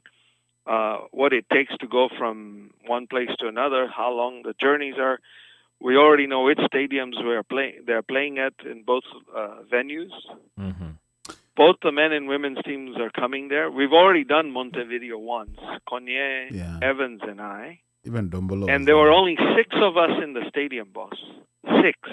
And I think Dombolo was there. And too. that Montevideo stadium was very small, but it was full. Wow. And by the end of Sunday afternoon when Kenya played, I think we played Uganda or someone on the men's side, right? When Kenya played, we won against whoever we played it, but we didn't win the tournament. We were placed somewhere, in the top 5 or something. This is 2024, I'm going to say. Mm-hmm. Because we were making so much noise on Saturday, people started taking notice. So on Sunday, people started coming and saying, okay, what are you guys singing? What is it that... And they started singing with us. From Let's Go Kenya to Tapiga Kelele to everything. Panda Sim Sim, the whole works. By the last Kenyan men's game and the last Kenyan women's game, the whole stadium was singing Kenyan songs. And some of these people don't speak English, but they're singing in Kiswahili. That's how infectious the fans we are. As and I'm fans, talking 6 people. 6 people, boss. Okay. 6. That is serious dedication. That is serious dedication. And we were featured. We were featured in the TV news for local TV stations, all of the stuff. In Uruguay. Again, it's not in Uruguay. Again, I'm not trying to say we're this good. There's nothing. All I'm saying is we make the most number of noise, therefore we are noticed. Of course. correct. That's all I'm saying. And actually, to support his point, I was watching. I think it was the Singapore Sevens that just passed. Yes. There's a clip of like the commentators actually. They called out Konye, mentioned his name. They called out Konye. What he does, he's a Kenya cardiologist fan and page. whatever, and they said that these are the commentators in that tournament. Yes, That's how. so there's recognition. So there's also that part. I think that also favored. Yeah. In as much as, and I agree with Tio that we have hosted, but it lends a little bit more like, okay, because the HSBC got a lot of backlash after they didn't move it or shifted it. They relocated the goalposts. Yeah. Yes. Yeah. They got a lot of backlash. They did get. Yeah, but like They we're did learning, get it a was lot of backlash. yeah, but like And, we're learning, it's a blessing in some of the- disguise. It sure is. Yeah. Yeah, Sachit. Some of the diehard Sevens supporters or even organizers were really, really upset with HSBC. Well, it's not HSBC, it's World Rugby, guys. Yeah, Yes. it's World HSBC Rugby. is just a sponsor. It's a Correct, sponsor. yes. Yeah. HSBC technically, I think, doesn't have. Say. Much I don't say. want to say. I don't know if they have a voting right for Division. No. 1, 2, and It's 3. it's World This is all Rugby. World Rugby. They're just the sponsor. Ni kama kale ile ndege ya Waarabu na kale katimu kanacheza ngoko London kale Well, Exactly. So the hateration, you sense that World- Ali, eh? World Yes, Rugby. yeah. But I will tell you, when we were in Uruguay, Konye and I ended up staying at the same hotel as the World Rugby people. So people from England who are part of World Rugby, they come to every HSBC Sevens or every World Rugby tournament, right? There are people who do statistics, people who do IT. All of them were there. They were in our hotel. And we Okay. would end up having breakfast, and they would see us wearing Kenya jerseys. So finally, one of them, over breakfast a day later, comes up to us and he goes, "You guys are the most special. Like the compliments we got. You guys are the most special. Yeah, whatever. Fans. You guys make World Rugby. I mean, not World Rugby. HSBC Sevens more interesting, fun. Division 1 has a void. There's only 8 teams, and none of them are as loud as Kenya. None. The fans, I mean. Yeah. So why relocate the obviously goalposts? Maybe Fiji comes close. I Why guess. did they? is that Anyway, what that's you a story asked? for another Sorry. day. But Sorry, Sachit. No, So all I'm saying is this thing is also firing up the Kenyan squads, both of them, men's and women's. They want to play in Division 1. Right. Yeah. So they're more hungrier today than they were before. It's not that we were never hungry. We've always been. Okay. But we are more hungry. So that hunger is driving our performances. If you've noticed them playing even in Safari Sevens, I was there. I was in the stadium. These guys, the guys have a hunger. The women are strong. And I love where we're going as a team, as a nation for rugby teams. Good. Because now we are having grassroots players come through. I'll give you an example. Kevin Wekesa got that one award recently. Yes. Some award for environmental thing. He's an engineer. He's actually a mechanical engineer, just like I am. I mean, this kid's going somewhere. He's only 24 years old. That's He's amazing. built like a tank. That is amazing. Sachit, I think we actually need a full episode with you, like especially... Now watch a mogoka.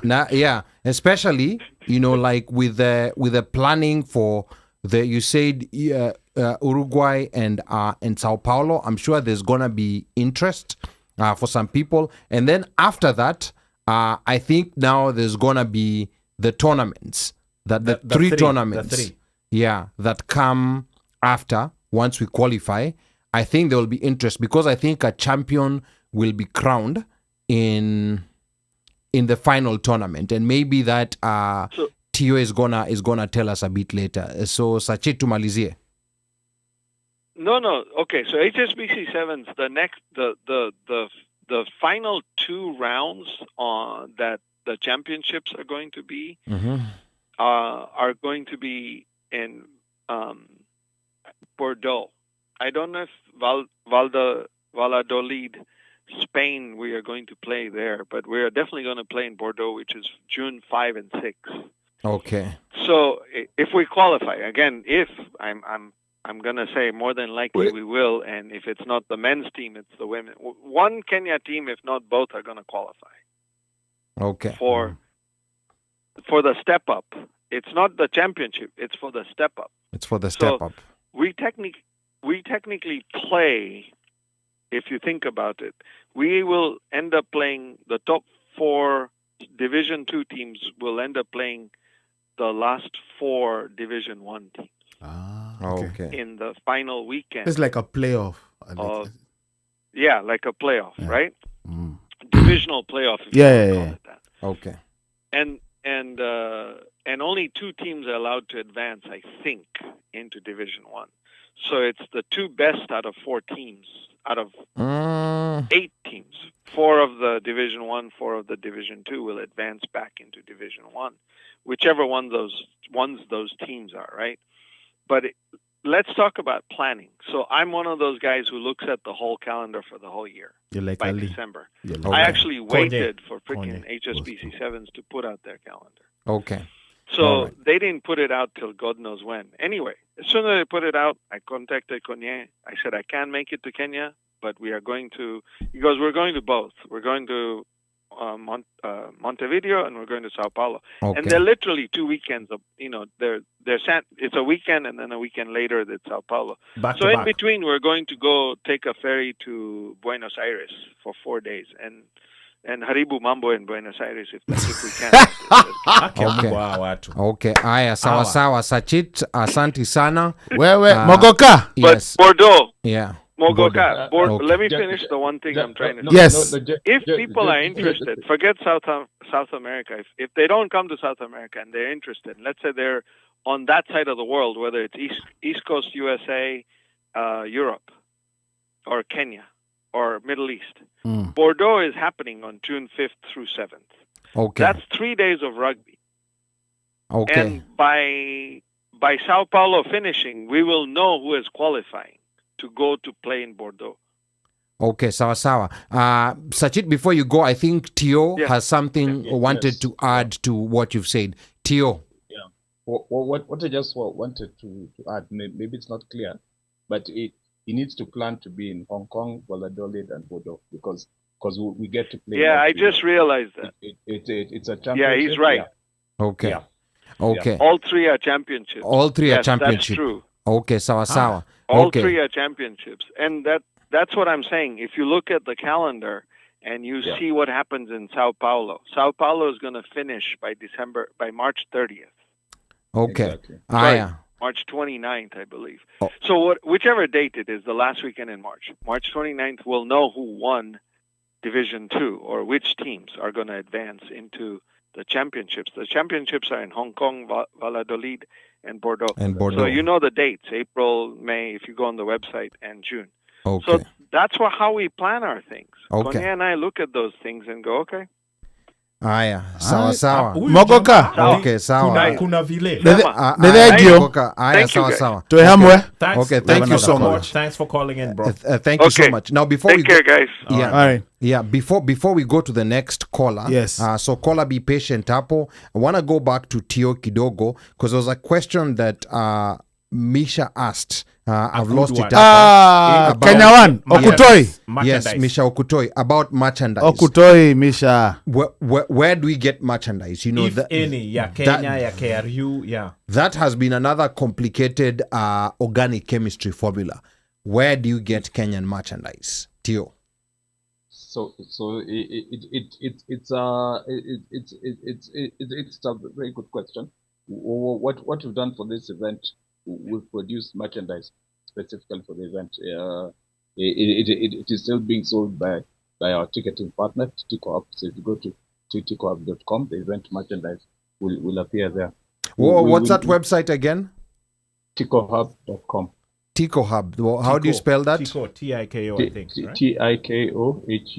HUB. Ticohub.com. Yeah. So anyone can go there and purchase merchandise. Yes. What it is right now, it's on pre-order. So you'll order, and then somebody will reach out to you and get your details and how you'll be able to pick it up. Now, since it's fun merchandise, it's geared more towards the event, but we're trying to put in place a method in which, for instance, if you want it shipped abroad or out of the country, we'll still be able to do that.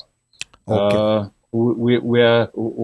There's also a big demand for the actual team replica jerseys. So we're working on a solution for that as well. We will have some available in Nairobi. It was a bit of a rush order, so they're limited quantities. But we're working on improving on that, and also possibly to have a lower tier, because as you know, the cost of rugby jerseys is sometimes a bit high for typical fans, and the idea is to get as much replicas outside as possible. Okay, all right. So Tico Hub, and hopefully we'll be able to get places where we can get merchandise just the same way you can get a US rugby jersey or you can get a Fijian rugby jersey. I think that will be very important. I think we have a caller. Yes, we do. Yes. I think this is one of those connect. 8109. Thank you for calling the One Mic Show. 8019. Name and where you're calling from. Welcome to the One Mic Show. Booyah. Hello? Go ahead, Anita. Huh? Oh, hi. Hey, Hey, you have an assistant. Abantu banje murembe munomusakuru. That was the operator. It was Karibu nitume salamu. Tuma salamu, please. Tuma salamu, by the way, please. Wacha nitume salamu kwa Deno. Asante for connecting me, because I was trying to ask how do I get connected in terms of phoning you guys. I'm in Scotland, in the Bundus somewhere, and I'd like to give accolades to Dino. Thank you so much. And then to One Mic Show, and thanks so much for airing all this. And we are happy and we are excited to have this 7th home. It's a good thing. And I think I'm talking and I'm not getting feedback. We can hear you. We can hear you. There's no feedback. I am not producing you. Tunakusikia. We can hear you. Well. Yeah. Hatutaki Wacha nimalize salamu kuinterrupt. zangu. Salamu Tumepokea. Katie amejaribu kuni Katie, asante Katie. I appreciate that, and I appreciate all this. And I think I put all my sentiments on the comments in terms of the frustration to get tickets, because I think you will vilify us and say that we are last minute. It's just because on all other forums or stadiums, we've not had a sold out. So, yeah, that is why we are a bit frustrated. But thank you so much, guys. Thank you so much, One Mike. Thank you so much, Dino and everyone, and for airing this. And we are so excited to see how HSBC 7 will pan out in Kenya. So, yeah, I think we were in case you missed it, Tio did say that the tickets reach out and he can help you with the tickets. But yes, she did have issues and concerns about the availability of tickets and the platform how to purchase and secure the tickets. That was her concern. Other than kutuma salamu. Yes, so hapo kwa tikiti Tio will sort it. Thank you, and everything. Okay. Aya, sawa. Thank you. Thank you, Deno. Thank you, Deno. And Anita, thanks for calling in as usual, supporting. Uyo blood gasket wesonga. Yeah. We wachana cheza chini Wow, man. I mean, like kuna mgeni hapa by the uno. Yeah. Kuna mgeni hapa. Violence. Na mwote kushautia Ali. Nyinyi mnapigia Ali makelele. Makelele gani? Angalia sasa. Yani huyo. Yeah. Hang up on him. Adios. Hang up on him. Why is he still there? Hang up on him. Sawa. Enda kwa pick. Enda kwa Tio, thank you so much for this magic trick that you pulled. We've been texting. So this is a magic trick that you have pulled with the team on the ground, Paul Adera, all those people. There's a lot of people who have worked on the back end that some of their names will never be known, but Tio, salute. Cheers. Okay. Asante sana. Aya, wewe enda ukapika that. Thank you, Deno. A cooked pot. Sawa kade. All right, thank you, Deno. Yeah. Sawa. So let's go back. The last party in the conference. Yeah, let's go back to Tio here. Yes. Like we move on, where we appreciate, and like I think there's a special guest, but yeah, fans are calling, like kuna so many questions that are coming in.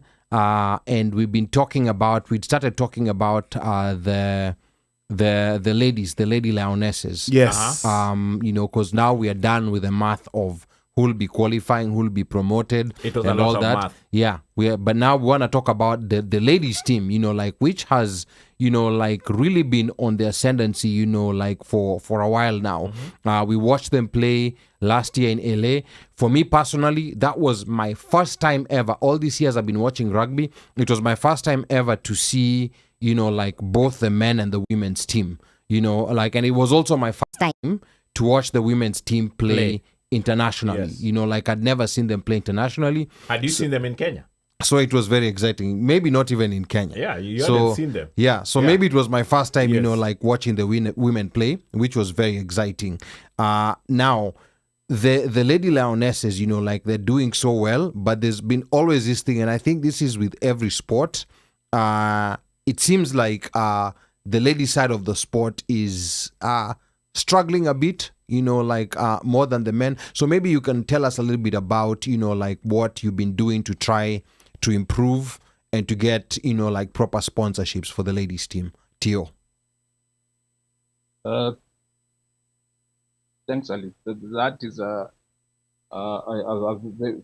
very good question.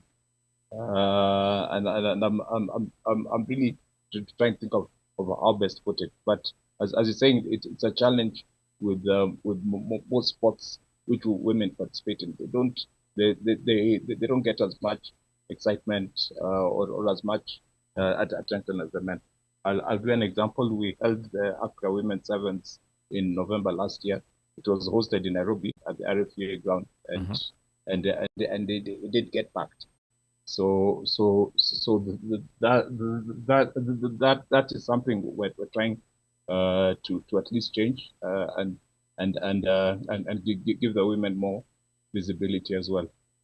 But by hosting this Sevens 2, for instance, is good because the women and the men are playing on the same platform in the same stadium at more or less the same time. The way the match schedules are done is at least every third game, either the men or the women are playing. So that's an opportunity for people to see and appreciate the game. There are very many people, I think, who have never actually watched women's rugby, just like what Ali is saying. So that's a perfect opportunity for them. For sponsors, what now we're trying to keep them informed about, for instance, is like by being in this 7-2, the exposure is ideally the same because the men and the women are playing the same events in the same ground in the same stadium with the same coverage. It's all on TV, whether on SuperSport or wherever. So the visibility is the same. So that's a good opportunity for a sponsor to get in where there's not too much interest in the team yet. So those are actually the things we're trying to push along and to sell. For the women as well, where we've tried as much as possible to equalize what is available to them in terms of training, that kind of thing. So the training facilities are similar.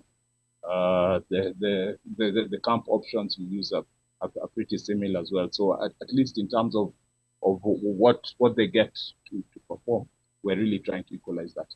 So what just remains is that element of them attracting sponsors as much as the men have attracted, and that for sure we'll see the game grow. Okay, so that's quite interesting, and I think we'll be watching keenly how the women perform. Like our hope is that both the men and the women get promoted, and get an opportunity. And next season will be full of fire. Like if both the men and women's teams get promoted to Division 1, that will be a spectacle that Global Rugby Sevens has never seen before. Then I have Stephen Mbugwa here from California, like making a comment, and Asema, make sure you visit the Ugali Man Kitchen corner hosted by CPR, where music, food, and good people meets. Kaboom. So it seems like Ugali Man will be in Kenya. Okay, we'll go Steve. Ni lazima donja huko. Yes, and then hapa Frank Maloba ali alikuwa amesema, which is something that I had not thought about. So in other words, it's possible for a Division 2 team to win the whole entire thing. Is that correct, Tio? I don't think so. No, let's wait. Is that correct, Tio? Yes. It is theoretically possible for a Division 3 team to win the entire thing. A Division 2 team. Division 3, even 3, because you start in 3, you get into 2, you get into the championship, and you can win the overall title. So let me understand one thing. So in Division 2, there's 6 teams. Yes. The top 4 are the ones who get to that to those ones in Hong Kong, Bordeaux, and how does a Division 3 team get there? The top 2. So the Division 3 gets into Division 2. The Division 3 was held in Dubai about a month ago. Okay. So 2 teams qualified from that to come to Nairobi. Oh, so what 2 teams are those? So to put it in some perspective, I'll just tell you the SA women, for instance. Yeah, that's a very good team, but they lost to us in the playoff in LA, and that consigned them to the regionals. So in the regionals, they had to play to the Africa Sevens, which they won without conceding a single point. So they're a very good team. Yeah, and then they went into the Division 3. They were in the final with Argentina. So South Africa and Argentina in the women's side are coming through. So that is interesting. So should South Africa finish in the top 4, at the end of Sao Paulo, then they get a chance in the championship, which they can still win. So that is how it works out. Wow, this is so wild. Okay. This is so wild. Yeah. This is Yeah, this is so wild. Now you already like talked about sponsorship, for the ladies, and of course we also want to talk about the men's team. There's a opportunity, there's a gate revenue, which I think now KRU, because this is the first tournament we've held of this type. So I think if this comes back again next year, those numbers at the gate, or rather online tickets, the numbers are not going to look exactly the same with what we know now. And then of course there's a tourism impact. Does Kenya get, or rather will Kenya be getting rugby tourists? People who are coming to Kenya specifically for rugby, and then they do other touristy things. Tio. So the reputation of Kenya as a destination for tourism is pretty well known. It is interesting that even some rugby countries actually come on holiday in Kenya at the end of their seasons, and they just do it quietly.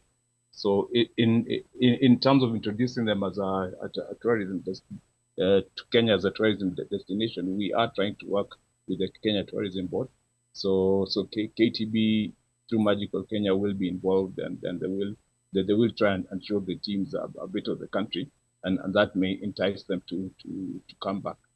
When we hosted World Rugby Under 20 in 2023, there's a huge contingent of fans which came from Uruguay actually, and it being a 15-a-side event, there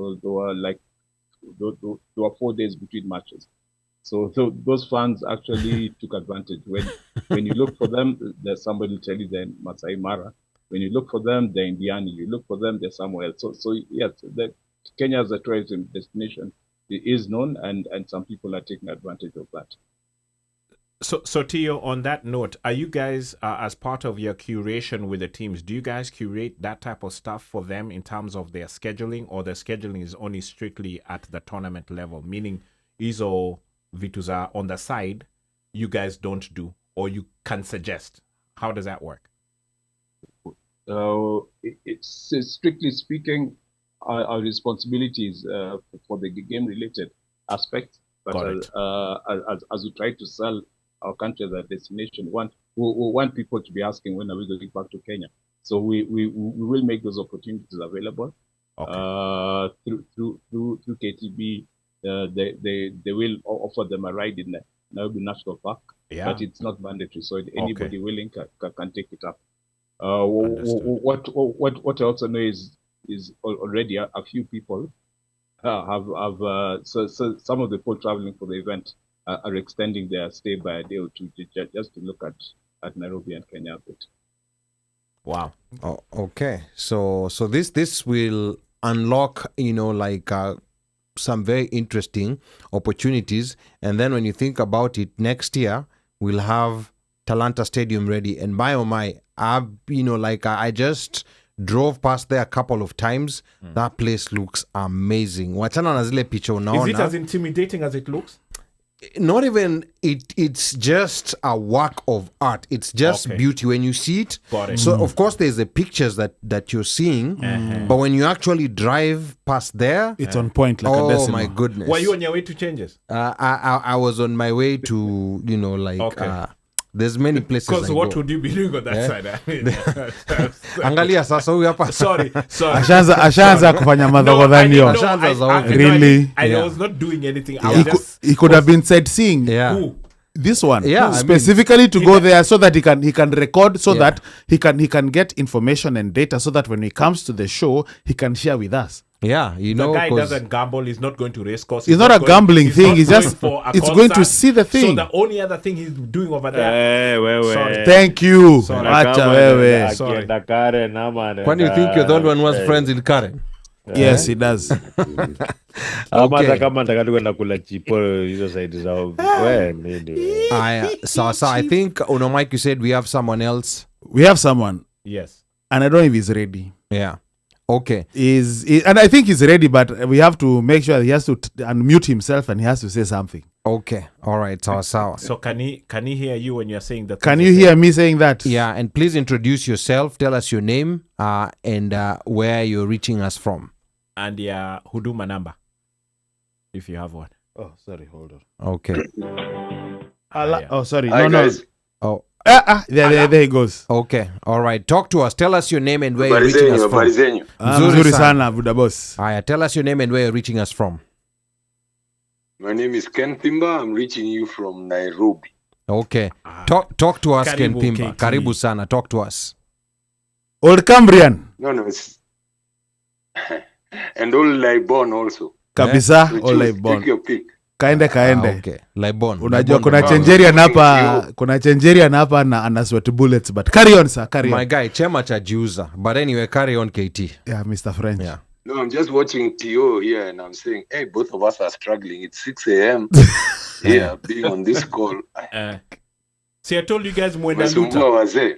I told you guys Mwenda Luta. Amujuage Luta continue. Oh, sorry. Go ahead. Oh, God. Miaka hairuhusi, so That's true. So yeah, but yeah, you guys are doing a great job. Fantastic. One mic. DJ Omosh Pai, I won't say how long I've known you and where I've known you from. Where? Toboa. Ali, Yes. nice catching up again. Thank you so much, KT. You guys are doing a good job here, promoting the sport here in Kenya, out there to the diaspora guys, and it's absolutely fantastic. Yeah, you keep it up. It's a great job you're doing. Sawa. So KT, I have just one question for you. As a player, I think player, coach, ref, I don't know. Hey, I think you've held Legend, Kenya one. You've held all those things. What does this tournament coming to Kenya mean to you as one who has been in the rugby fraternity since 1980 now? Well, just in short, it's been a long time coming. I mean, we were overdue to host an international leg. We've been hosting Safari Sevens for close to 20, 30 years from 1990. That's almost 30 years. That's almost 30. Wow. Is it 30? Yes. But so we've been putting our hands up for a long time. Mm-hmm. So it's about time that this came. So it's going to be fantastic, I think, even more so for the Kenya team. All these guys are going to be coming to play at altitude. I think for us, that's usually the thing that just is the killer, because most of the other teams train and play in low altitude regions. So coming to Nairobi, day one, most of the guys would hack, but day two is when now the lungs start really struggling. So yeah, I'm looking forward. The Kenya team has had a great build-up. They were in SA for warm-up tournament and residential training. So yeah, same thing with the Lionesses. They're up against, South Africa are really challenging, like Theo said. Yeah, but the home crowd will definitely be behind them. And Nyayo selling out is just the icing on the cake, so we'll all be there screaming our lungs out. So yeah, we're looking forward to a fantastic tournament. Wako na tikiti na kwanza ya VIP. Wewe. Mimi niko ndani, mimi niko nini KYM, niko hapo na Wende nabeba nini? Marekodi. Okay. Oh, wow. KT, now one other thing, KT, before you go, and this goes to both you and Tom, because we know that World Rugby will quietly be judging Kenya. So far we've done well with selling out those tickets within a very short time. There was a question here on YouTube that was coming from Ira, who was saying, will it stay about rugby and good vibes? Or because the way it goes in Kenya, sometimes political chants, like make their way to sporting events. So what are the things that maybe HSBC will be looking out for? And even outside that, I don't think even there's an issue with political chants. We've seen events in the stadium recently, not sporting events, but I think like concerts where there was there was like a stampede, and I think someone died. I think that was in Yao Stadium just this past weekend. So yani ni security measures gani ziko to avoid like things like that happening. So I don't know whether that's a KT question or a TO question, or it's a KT and TO question. Ebumu decide hapa nani. Since KT is KYM. Wanaweza combine hao watu wa St. George's hapo nyuma ya nini? Yeah. Nyuma ya tent. If KT is KYM, he's supposed to be the one who's stopping that from happening. Yes. Yeah. Okay. So KT. Yeah, so you can see them doses over here. So, so my comment will be politically correct. We have been deployed this afternoon. We were at a meeting, just prepping. The security guys are really, really, really on top of things because it's huge for Kenya. It's Kenya's image. It's Kenya's tourism image. So, yeah, from what I've seen, these guys are really, really on top of it. They've got everyone, all security agencies, right from the cop on the beat to whether it's DCI, KRU, I don't know. So the security arrangements are extremely tight. Same thing with safety. We've got, like, I think 2 hospitals. We've got 10 ambulances that have been deployed to the stadium. So, wow, okay. I mean, and that's for both the players and the party goers. So if Kina Omosh Fire came and overindulged, watapata mahali ya kupumua and some IV fluids to just rehydrate. Yani siwezi pewa nimeletewa ambulance. Everything. You're being sorted out. You're being looked out for, boss. Sawa. Okay. Yeah, so it's great. I mean, like Tio said, guys have been putting their heads down and like really, really digging deep to make sure that it works, because I believe this is now the real showcase. And at the end of it, everyone will want to come to Kenya. You guys know how the village rocks, DJs, nyama choma, all manner of food. And I hear even guys are getting married Las Vegas style. So, Omosh. Yes. Come, we'll hook you up. There's a guy who's running a marriage ceremony. Hey. You can get married for 48 hours. What? What? Yani, it's a rugby marriage. 10-4. It's not just for rugby. Just for rugby. It's not a shotgun marriage. No, it's just a rugby marriage. Yes. Okay. Aya. Okay. Aya, KT. Wacha tuende kwa Tio hapa tusikie. Like any addition to those security. Your marriage, I don't know about that. But talking about security arrangements, Tio. Ali amesema hiyo ni haram. So what KT has said is covered it pretty well. The security agencies are heavily involved just because of the noise and the buzz and that the stadium is sold out. They're definitely involved. They learned a few things from Chan. So we're working on road closures and that kind of thing. There won't be any parking available on ground, and in fact, just talking, just conversations with the security agencies yesterday. That's something they're saying. Maybe we need to get used to as Kenyans because typically there's no parking at event venues. I was even at a meeting for next year's AFCON. This meeting was last week. There won't be any parking at that stadium you saw as you drove by. So fans will have to find their way by train, but by bus. The road network is being enhanced so for increased both foot and vehicular traffic, just to move people quickly through that. So those are some of the considerations people we'll have to have. They've got to plan the journey to the stadium. We're working on options with some partners, just to see how we can effectively get guys to and form the stadium for the games. In terms of the political atmosphere, I think it's been mentioned, and it is politics that the government is actually trying to use sport as a way to take people's minds away from politics, because it's only when the country plays that people come together as one. With the match schedule, as I mentioned it, with the Kenyan team playing every 3 games, that ought to help that atmosphere. That every 3 games there's a Kenyan team playing. There's action going on, and people's minds get taken away from that. The village, as KT has also said, ought to be an attraction. There are options. We'll be doing threads and listing the vendors there, but to try to put a good spread of options for both meals and drinks.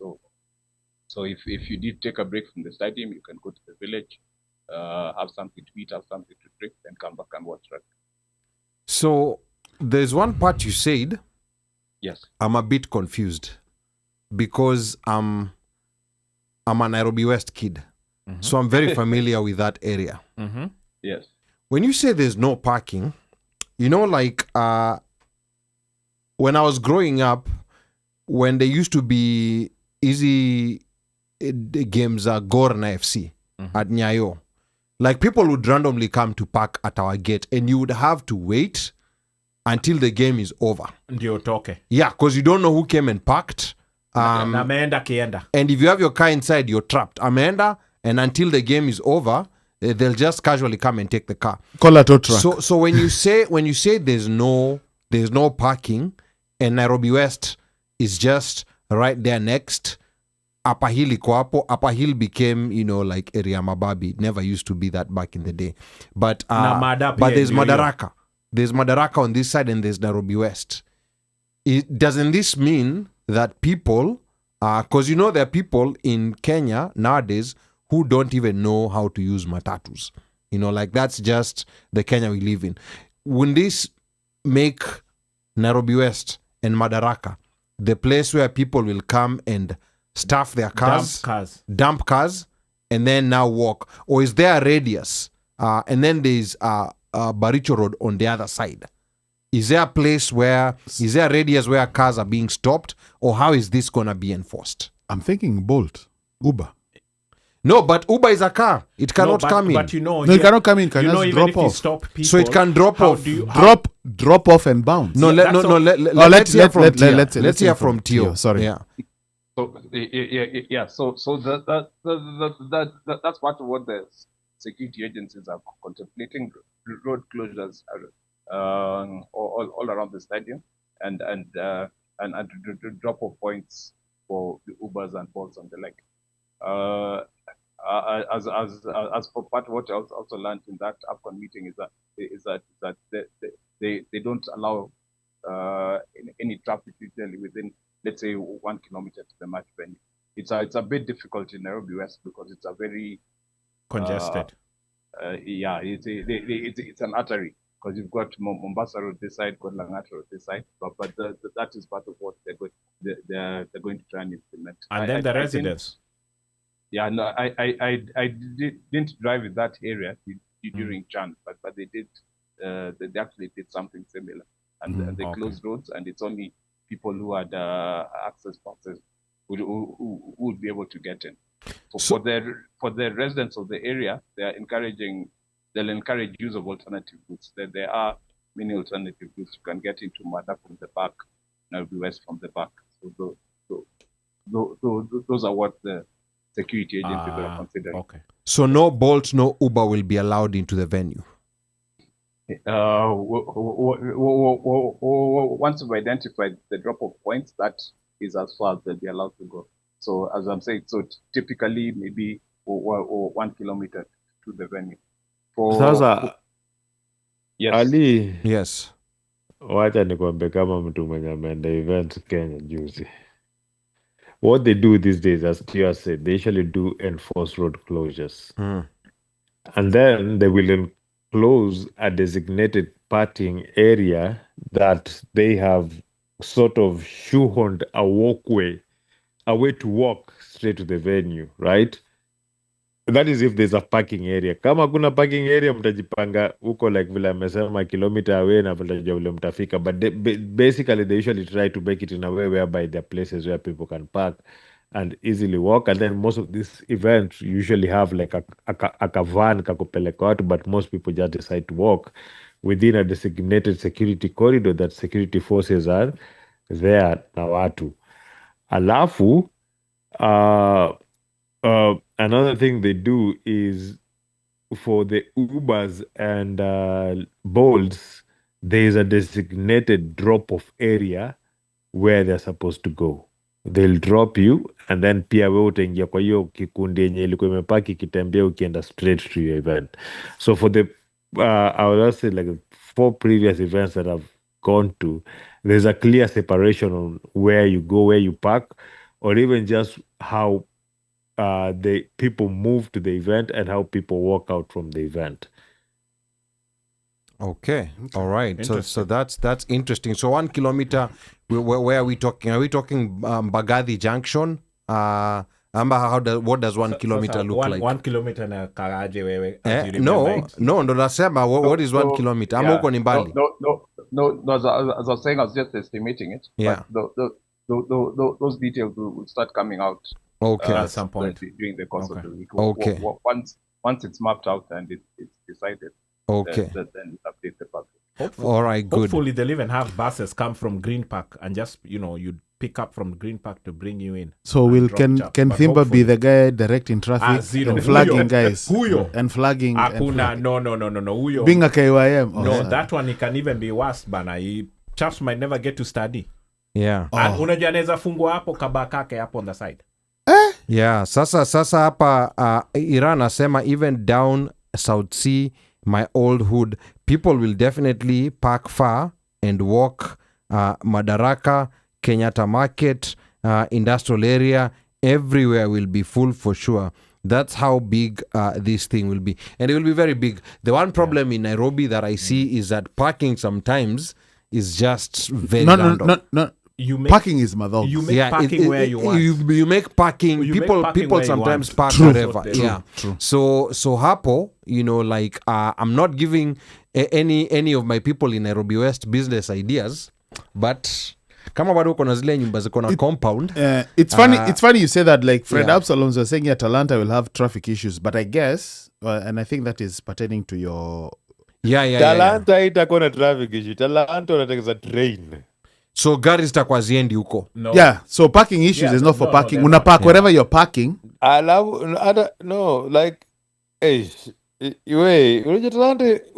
It's gonna be a whole ecosystem. See stadium peke. Yeah, it's gonna be a very interesting place. But sasa what about cool kids? Fred Absalom unasikia hiyo wewe. What about cool kids wale wapendi kupanda train? Wataingia na helicopter. Wale wapendi kupanda train bado tu. Unajua at the end of the day, Ali. Wanaogopa wataibiwa simu. No, they'll have passes. Unajua nini yao cool kids wenda mass house na bado wanaenda. The thing is this, one thing most people don't realize is this. Sisi ndo tunaongea wenye hatuko huko. Wenye wako huko wako sawa na vile vitu ziko. The train is going to function. And it doesn't mean that Talanta tu ni hiyo stadium ya kukaa hivi. All that land around Talanta wana make vitu zingine kutakuwa na parking. And even this one of... it's a matter of people looking at it like there's still construction. Bado sijui. Like wamezoea. Sometimes, I usually say this, as much as we really are... We have a telescopic view out of Kenya. We need to tune out the negativity of everything. We should not always just be looking at things to criticize. We should be curious instead of being critical. Try to find out how, why, what, when. Ndio hivyo ndo tunajaribu. Kwa hivyo itakuwa train, si gari la moshi. Unajua kulikuwa na gari la moshi. Zile zilikuwa zinatoka Islando. Unakumbuka zile ule jamaa wa Matangi akisema sijui kawashi yake ilibomolewa. Yes. Hiyo ndio itakuwa train station itakuwa hapo. Oh, so ndo kwa sababu ilibomolewa. Ndio kwa sababu ilibomolewa, hiyo ni land ya Reru. Okay, very so, interesting. So inafika huko. Uliona junction ile flyover junction like basically they are fixing the infrastructure around that area. There was construction of a road hapo outside junction. Yeah, hiyo ni flyover ya junction ndo ukiingia Lavington na Naivasha road hivi hakuna traffic, unakuja tuko umeingia, wenye wanaendelea kuenda hiyo traffic kwa hapo reduce based on the fact that unajua they are building a whole city around that stadium that's going to be to add more traffic in that area. That is why the infrastructure around the area is being improved. So instead of criticizing all the time, tukue tunauliza maswali. Okay, lakini si Changerians tuko na free parking hapo Lenana School. Number to call 202-683-4570 press *5 to speak. Sasa hapa so Ken Fimbo umesikia hiyo? Ken umesikia sawa. Wow. So that we don't keep Tio hapa sana because tunajua already they are preparing and everything. Pana is okay, siendi anapika breakfast leo. We know that this weekend, that's true. This weekend ya rugby, it will also be Valentine's Day. And there are ladies who are asking, like when was this thing planned? Was it planned deliberately? Because now everyone, first of all, the tickets got sold out. There's questions on how it got sold out, because sasa wanaume wote excuse yao ni kuwa wanaenda rugby. So now the question is, what are you guys doing to attract? We know rugby has never had a problem with attracting ladies, but we know that's a very important weekend for ladies. Chocolates, rose flowers, nini. But sasa mnaenda kuangalia wanaume wakikimbia. Is this something that maybe we are thinking too deep into and it's a non-issue in Kenya? Ama talk to us, Tio. Madem pia watakuwa wana. So in all the conversations I've had Valentine cancelled, everything cancelled, but I still haven't heard of the venue for the men's conference. So I don't know if the men's conference is also cancelled or this night the alternative to the men's conference. It is over there. It is over there. Kwani ni side bar hapo, right there next. It's right there. But Aliyah said all the women will be there. So I'm trying to understand how where the issue is. No. Men's conference ilikuwa postponed this year. It's a Changerian mentality. No, apana, women, rugby has never had a problem with attracting women, but then this is like their Super Bowl. But then unajua kitu moja Ali, wacha nikwambie kitu moja understand. For madem wengi, what one expect hii weekend, right? It's a weekend thing, right? Yeah. So they're expecting a 2-day Valentine's. Saa tu wanapelekwa rugby, wanaenda na rugby. Hiyo saa tu. Hiyo saa nisikia Charlie kufurahi. Unaona main conference imekuwa cancelled. So hiyo ndo Valentine's ya Charlie, hiyo ndo gift ya Charlie. Madam ndo walibuy hizi ticket, wengine si machali. Walibuy machali wao gift wakapeleka rugby. Wao rugby. Mika seems like he's talking from experience. Cordon Clan. Waenda concert ya Kodong. Wakishatoka concert ya Kodong, Sunday waamkie rugby. Alafu after rugby jioni kisha hivi.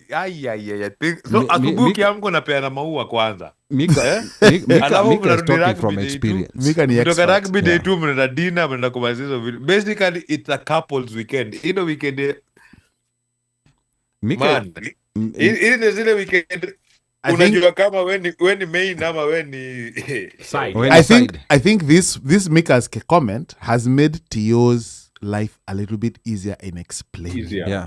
And Mika kwanza, the way he described it, the way Mika's described it, it seems like he's done this before.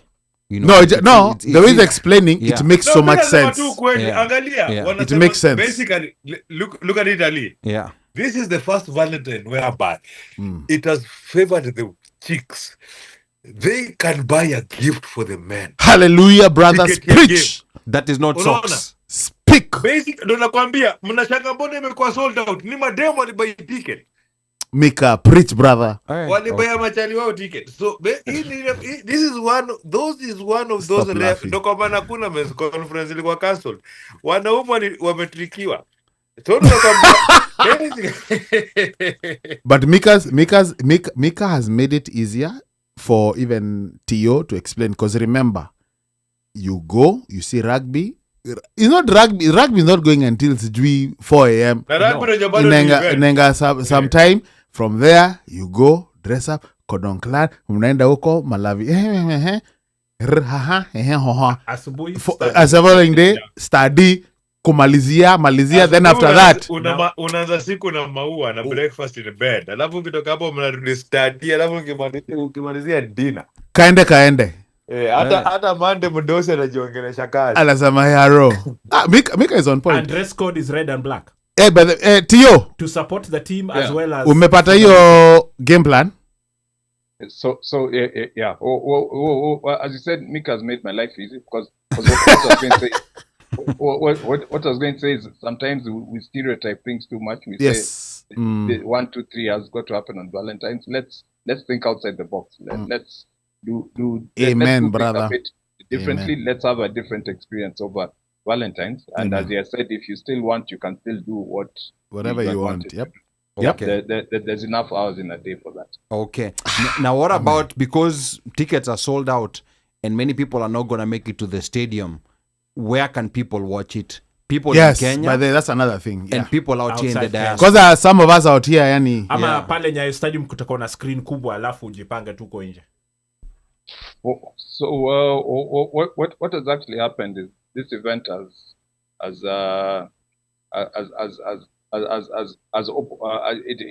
let's say it's opened our eyes to very many things, because we all always say sport is a business. People in sports need to make money from sports, but sometimes not very clear exactly how we're going to do it. With a sold out event, that's a possibility. Maybe ticket prices were low. Maybe you can adjust that. With viewing, what Super Sport, what World Rugby did is that they sell the rights for broadcast of the games. So World Rugby makes money from the broadcast rights, and in our case for Sub-Saharan Africa, the games will be on Super Sport. So the people want to watch, will have to watch on Super Sport. We're trying to engage various partners just to see if we can get some large screens and viewing parties in various areas. That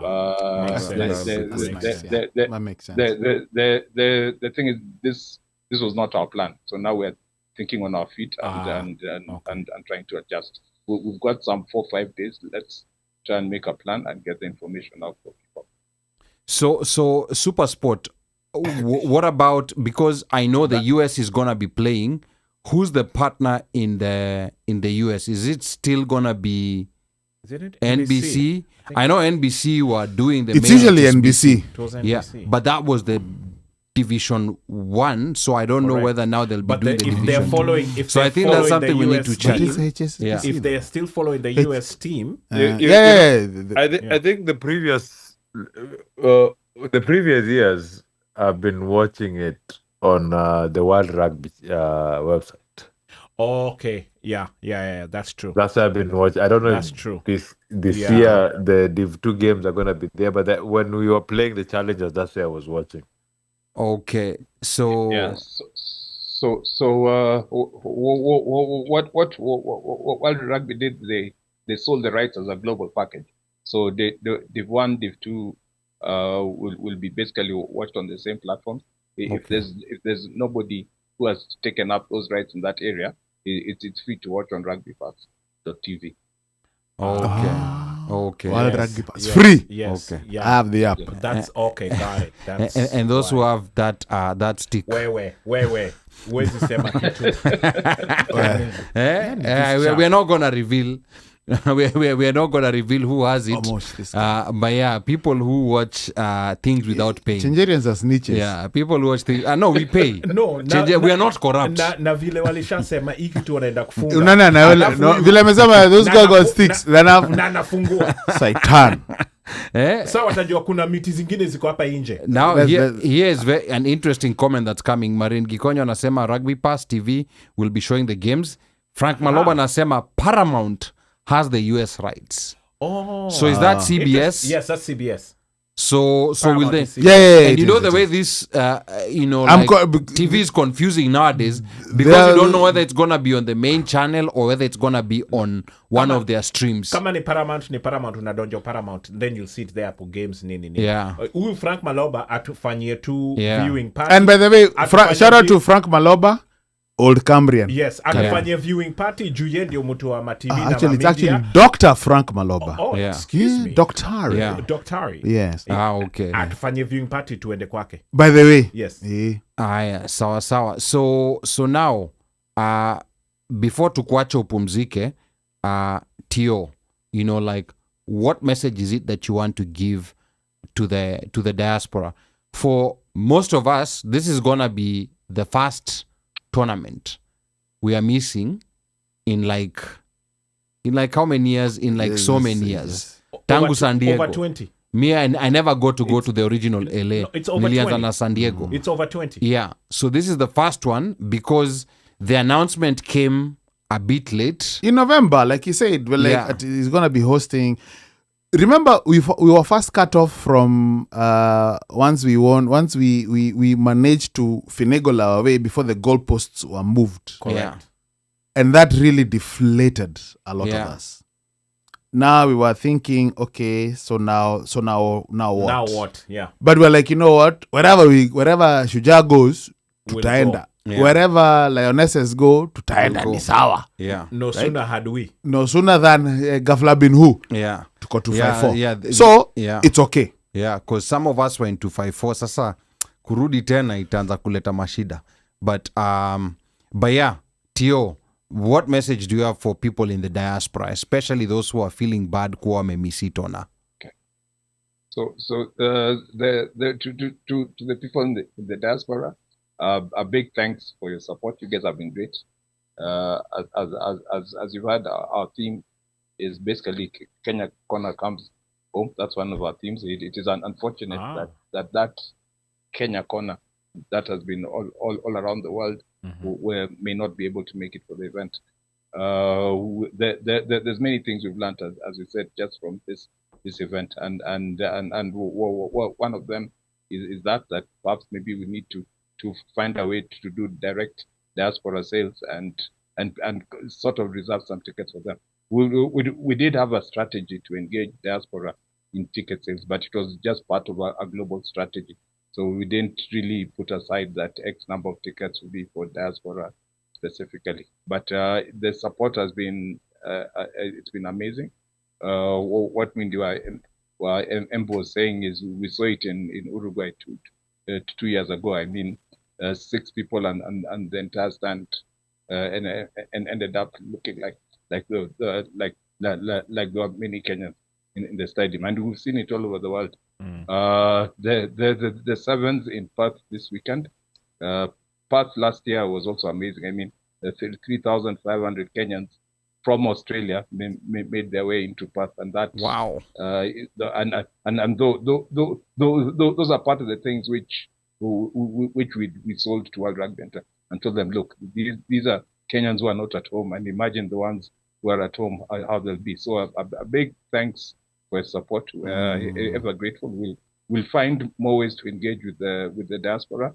I have been talking to some people from the UK who manage diaspora affairs, and they've really helped in a bit of our processes as well.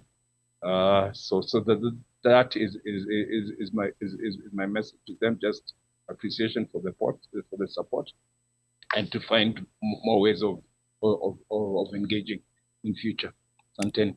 Okay, asante sana. I think at this point, unless there's someone who has one last question for Tio, I think the only person who may have something to say is former classmate. I always have something. So, this one always has something. So Tio, I'm sorry, but this guy, let me. I had asks or talk of the village or a village. So there is an actual village, kind of like the way Safari Sevens had a village on the side with, entertainment or area, Yes. So where is the village? Is it outside the stadium or? Yes. So I'll give a bit of clarity. We've spoken about rugby. We've not spoken about much else. Correct. So for the event part of what we did, we got entertainment partners. We've got Capital FM on board. Capital FM, I've done a good job as well in promoting the event, creating awareness, and they will be partly in charge of the in-stadium entertainment. So they've got DJs for us for inside the stadium. We are trying to do some fun engagement activities. We've got a few breaks within the day. Was that? Especially on Sunday, because the match schedule is a bit different from what we're used to. The games are round robin. Everybody plays everybody else, and it ends. So there's no semi and there's no final.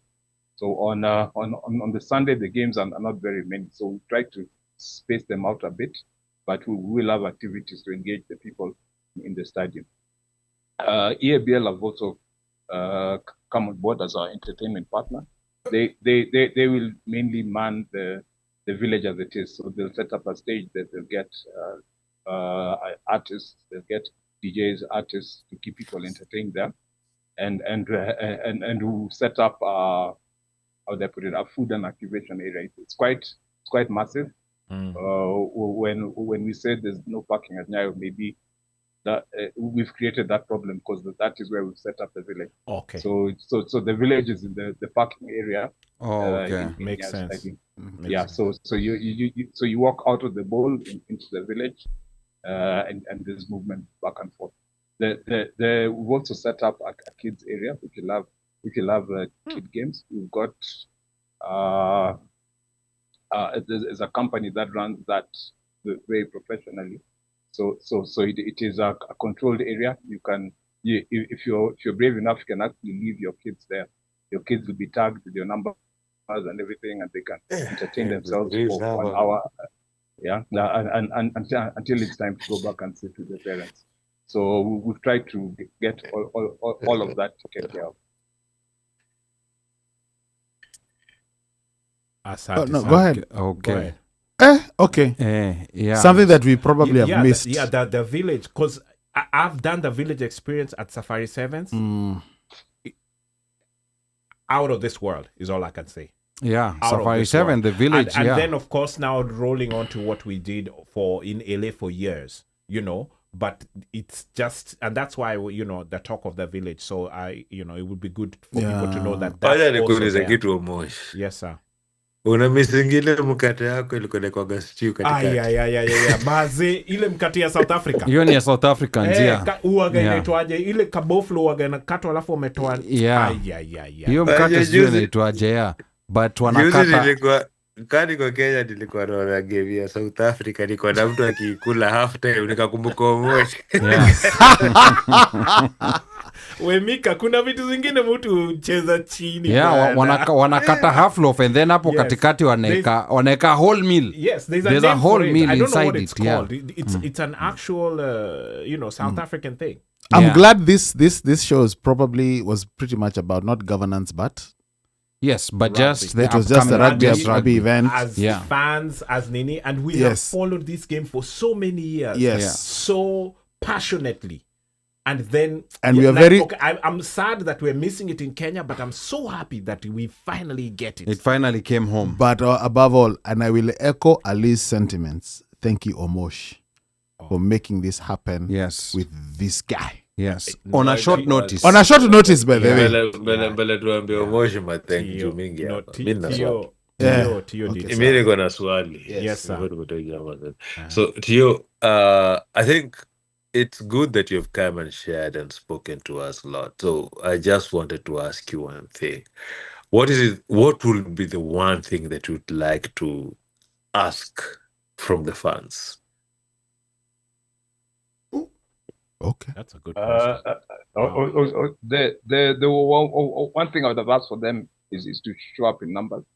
But since they've already done that, let's make the place one big party, and let's show the world what Kenya is really like. Wow. Okay. That's Very it. simple. Yani, no more questions. Yeah, very simple, very nice. So, Sasa Tio, That's give it. us Thank you. Tio, give us your parting shot. Neno la mwisho. Then you can go get some shatai. I know he's going. And before he does that, is Ken Thimba still on Ama breakfast. breakfast? Is Thimba still awake ama ameenda kulala? No, he's going to cook. Thimba is going. No, this guy's going to cook. Oh, sorry. We thought you were going to go cook for Tio, but okay, sorry, KYM. Your parting shot before Tio, Ken. Yeah, guys, looking forward to a fantastic tournament. Hope to see as many diasporans as we can there. And if you can't make it, we'll catch up with you online. We've got guys who are going to be sending reels, all manner of short clips and so on. So we'll make sure we keep you guys in the loop and feeling like, it's home, because you guys are the guys who take care of us when we go out there. So yeah, it's our turn to give back. So karibuni. Asante KT. Thank you, Thanks, KT. Tio. Thanks for making it. Tio, boss. So for me, number one, big thanks to World Rugby for the opportunity to host. I mean, if they'd not extended the arm and really held our hands, because they've guided us in quite a few things which were not clear on. So a big thanks to them for the opportunity. A big thanks to the government of Kenya through the Ministry of Sports, because we'd not have got this bid if they did not give us their support. They had to expressly say that yes, we're behind Kenya Rugby and we'll support them and make the event good. Then three, thanks to our sponsors who have come on board. We'll be appreciating them in the next few days. They've also come in a big way. In fact, we're getting to a point where we're not so much that we have enough money, but we don't have enough space to take care of all the sponsors who actually want to be on board, because very many companies in Kenya really want to be a part of the event. And lastly, of course, the fans again. Thank you very much. Ticket sales are amazing, and let's just show up in numbers. And then this team, One Mike, as well. Thanks for the opportunity. As I said, you didn't get me up early. The eyes open themselves usually at around 3, just thinking through those things you're asking. What are you doing about traffic? Where you getting a ticket for Anita? You know. From Edinburgh. Edinburgh. Yeah. Those things make the eyes open automatically at 3. But I've spent good time with you guys. I've enjoyed and thanks for the opportunity. Omosh, yes, sir. My schoolmate, he traumatized me yesterday with a picture. Sante sana. You know, primary school was hard, but when you share a picture with everybody who terrorized me. Allah. Pole, lakini you know these things happen. Ilikuwa picha ya Maticho. Yani he saw that, yani akakula blank. He's like, I don't know any of these people. Maudijo. Now ndio watu walikuwa namlainisha. PTSD. I've blocked them from my past. Allah. Wow. And then PTSD. Last but not least, a big thanks to Dr. Konya as well. Yes. Kenya fan #1 diaspora. Yes. That is awesome. The time I was a bit stranded in LA, he took me to his house, no questions asked, and yeah, big thanks to him. By the way, did he make you work out? I refused. Wow, how did he get away with that? That is one of the rules. That's one of the rules. He didn't. He don't take you to that gym of his and make you do a few laps, a few weights. Unaanza na hapo kwanza kabla unge kwa hao. Asalale. I was lucky. I was there when he was on night shift. I was awake when you're sleeping and sleeping when you're awake. Bas. That's how to weather him. That's how you. We time his schedule, then you show up. Simple. Yes. You won't work out. Yes. Not unless he decides to call off and then you're in. No. You check rugby schedule first. You know those days he definitely is working. Then now you see unajua hizo ni waga ni usiku. Sasa hapo ndio pana tuna show. Thank you so much. Okay. Yeah. Haya, sawa. Tuanze na nani? Tuanze na Mika. Mnaanza na Mika nini? Yeah. Anyway, I want to say thank you very much to Tio. Thank you for gracing us with your presence. It's highly appreciated.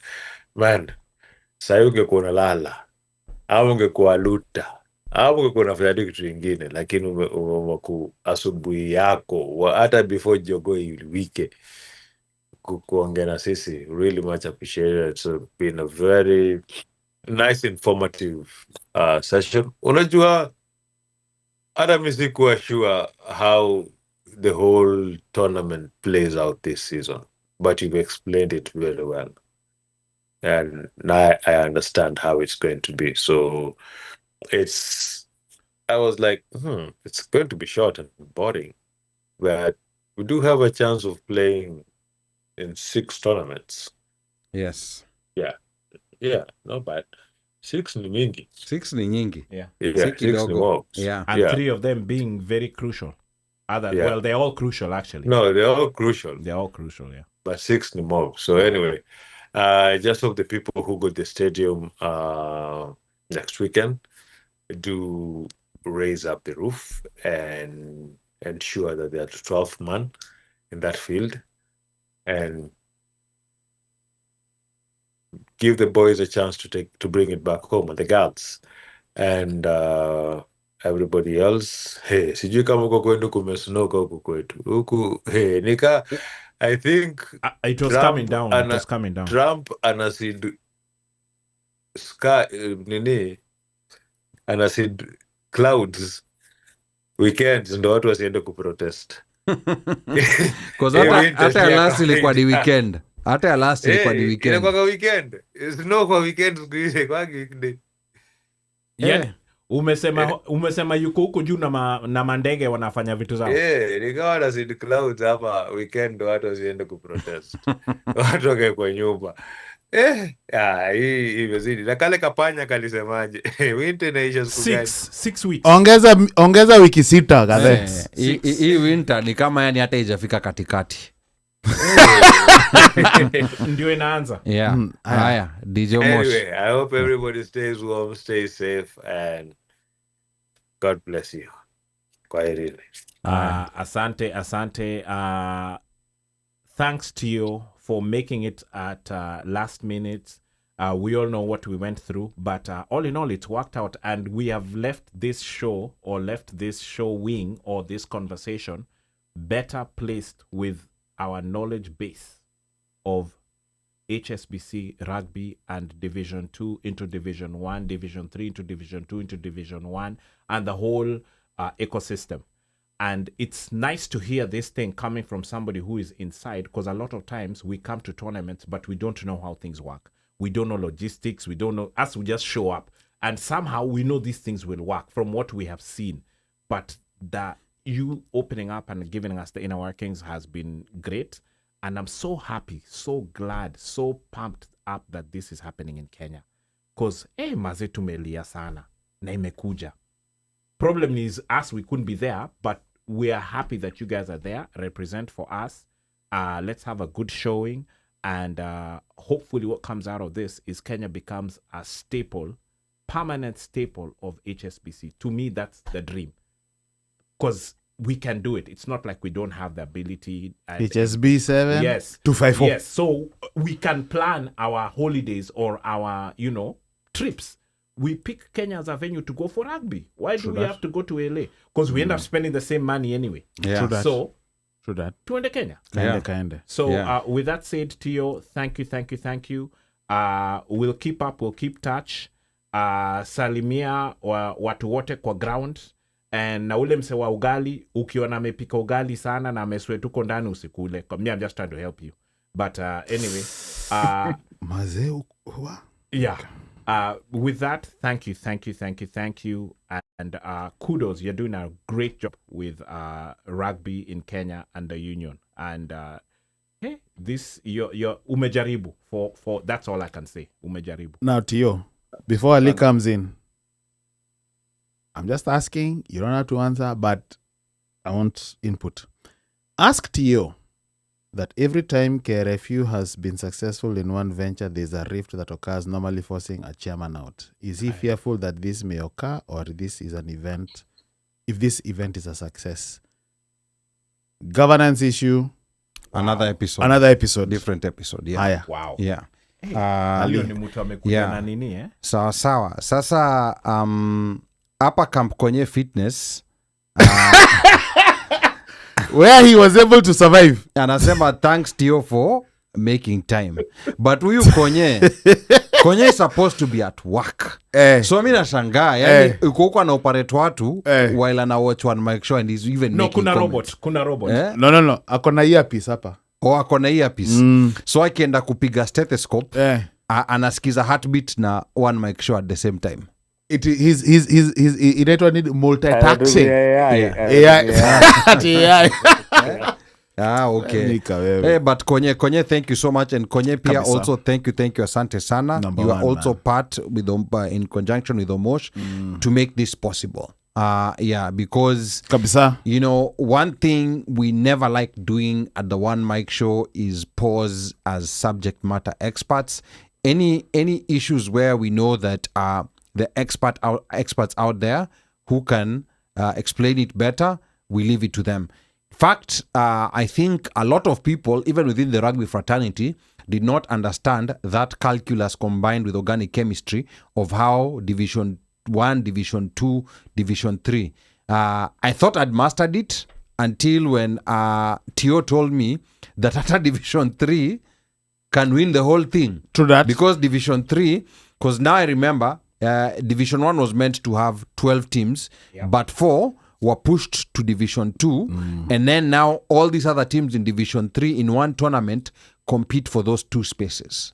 So that's where, you know, like the Division 3... It was important to get this knowledge because we were not really understanding the complexity and the scheduling, because we were like, okay, what does that mean? Even Mogoka was a bit confused when he was talking about these other tournaments that are coming up in Spain, in Brazil. Hong Kong, wachana na Brazil, Spain, Hong Kong and Bordeaux. Those are the ones that are going to determine the champion. So hapo it's anyone, you know, it's anyone. So it's kama FA Cup. Ni kama FA Cup. Or anyone can chukua. Even Carabao. So anyone, Carabao, the one we are taking. So again, I think it is important to get that clarity because, and especially coming from the head honcho, the back that stops with the guy. So that this clarity. You know, and for some of us who don't know much, like in terms of, you know, like structure and what goes on and the rules, we just see a game. We turn on, we enjoy, we cheer, and we rap. But in Nyuma, there's a lot of organization. There's a lot of, like, you know, programming, managing Division 2, Division 3. Okay, like even that question that Frank asked. But now another part that's confusing me now that I'm thinking of it, and I'm glad we have Tio here. Those 3 tournaments, is it going to be a fresh start?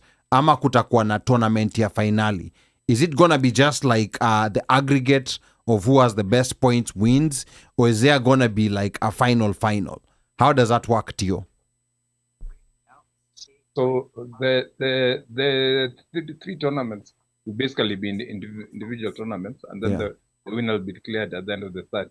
Just like the way the old series used to be, where you do the 10 legs, you gather points, then at the last leg, the person with the most points. But now the last leg will determine who's staying, you know, like in Division 1 and who's being relegated. That's when it will become clear. It will be points. League format will points. So like for instance, maybe if you win the first 2, you'll have got enough points to ensure you're in the top 8. Okay. So by the time you get to the third leg, you can go know easy. whether you're safe or still fighting. Okay. Unajua jamaa wa Arsenal enjoy vile ligi zoshindwa ajui. Kwa ufupi ni mnashinda game zenu. It's okay. Man, that's pain talking. Lakini Mika that is pain. Hiyo ni uchungu inaongea. Hakuna uchungu ni ukweli. Ni sababu tu ya let it flow. Kwa mingi inashinda. Tuache. Acha tu. Mika sema yote ikitoka. Huyo ni pain talking also pia. Wacha Iwatoke, waseme iwatoke. Sawa. Aya, Ali, please. Okay, sawa. Again, don't be distracted by pain. Yes, again Tio, asante sana, and thank you to everyone who was tuned in. Now that we understand what is at stake, we're looking forward now kwa hiyo Sao Paulo is looking very interesting. Uko Uruguay, I don't know. But Sao Paulo, it's looking interesting. Learn Portuguese. Yes, una learn Portuguese kidogo. And then, the Hong Kong, hiyo kwanza ya Spain, tournament ya Spain na Bordeaux. I think they're like 1 week apart. No, tournament hapo ni ya Bordeaux. So that can be combined. No, lakini ziko kama 1 week apart. They are 1 week apart and they're very close to each other. Yeah, actually, you know what? Yes. Combining them is the best because mkifika Bordeaux, gani ndio iko kwanza? I think Spain ndo kwanza. Yes. Okay. I think Spain ndo ya kwanza. Okay. Ka Spain ndo ya kwanza, mnafika, mnaenda Valentine ndio mnaona game hiyo weekend. Mnapitia Mayoka kwa beach. Alafu mnaendelea njia ya Southern France mkienda na Bordeaux, sasa mnaenda mkipiga wineries throughout the week. Mnafika Bordeaux weekend. Hakuna places halal. Unaona game. Kuna places halal, places hata kuna places hizo beaches zote, like Southern Spain, hiyo njia yote hiyo. And especially it's gonna be summertime. Sasa ma winery tena. To be in Europe. Kutakuwa na wasewa Morocco on the side of the road. Unaweza Morocco, ukiruka ocean unaweza ingia Morocco. Yeah, unaweza enda Morocco actually. But all in all, that's the best trip. By the way, ebu fikiria hiyo itinerary. Hiyo itinerary wewe ndo unaelewa hizo sehemu. Mimi sijawahi fika huko. Acha tuachilie Tio ende la. Wewe ndo unazielewa. But Tio, thank you so much. And thank you to those who are tuned in. Na rugby, like rugby now, at least the calendar now is known, it's understood and everything. And many other things, many other episodes will be coming up. And we have other interesting episodes this month and next month tutoelezea. Kwa yoyote ambaye anataka kunipigia simu, nambari yangu bado ni ile 1-800 mteule. Na operator akishika simu, mwambie unataka kusema na mjukuu. Na akikuuliza ni mjukuu yupi, mkumbushe ni mjukuu yule wa Masai. Because I'm Kenyan by blood, American by design, Masai by choice. Si chagui, si kagui, na si bagui. Kwaherini. Mazeti yo, asante sana. Blessings and all the best, and this thing is going to flourish. Wallahi billahi. Hii kitu ita fly. Asante. You're most welcome, guys. In any time, I'll be available. Just have a chat with you guys. Next topic is going to be governance, but that's the next time. But for now, thank you. I'll bring the politicians for that one. Thank you. Later politicians. Walete. Yeah. Aiden, Daddy loves you. Jerry, Daddy loves you. Nemo, Daddy loves you. Until next week, be blessed. That's Santani. See you guys. Right.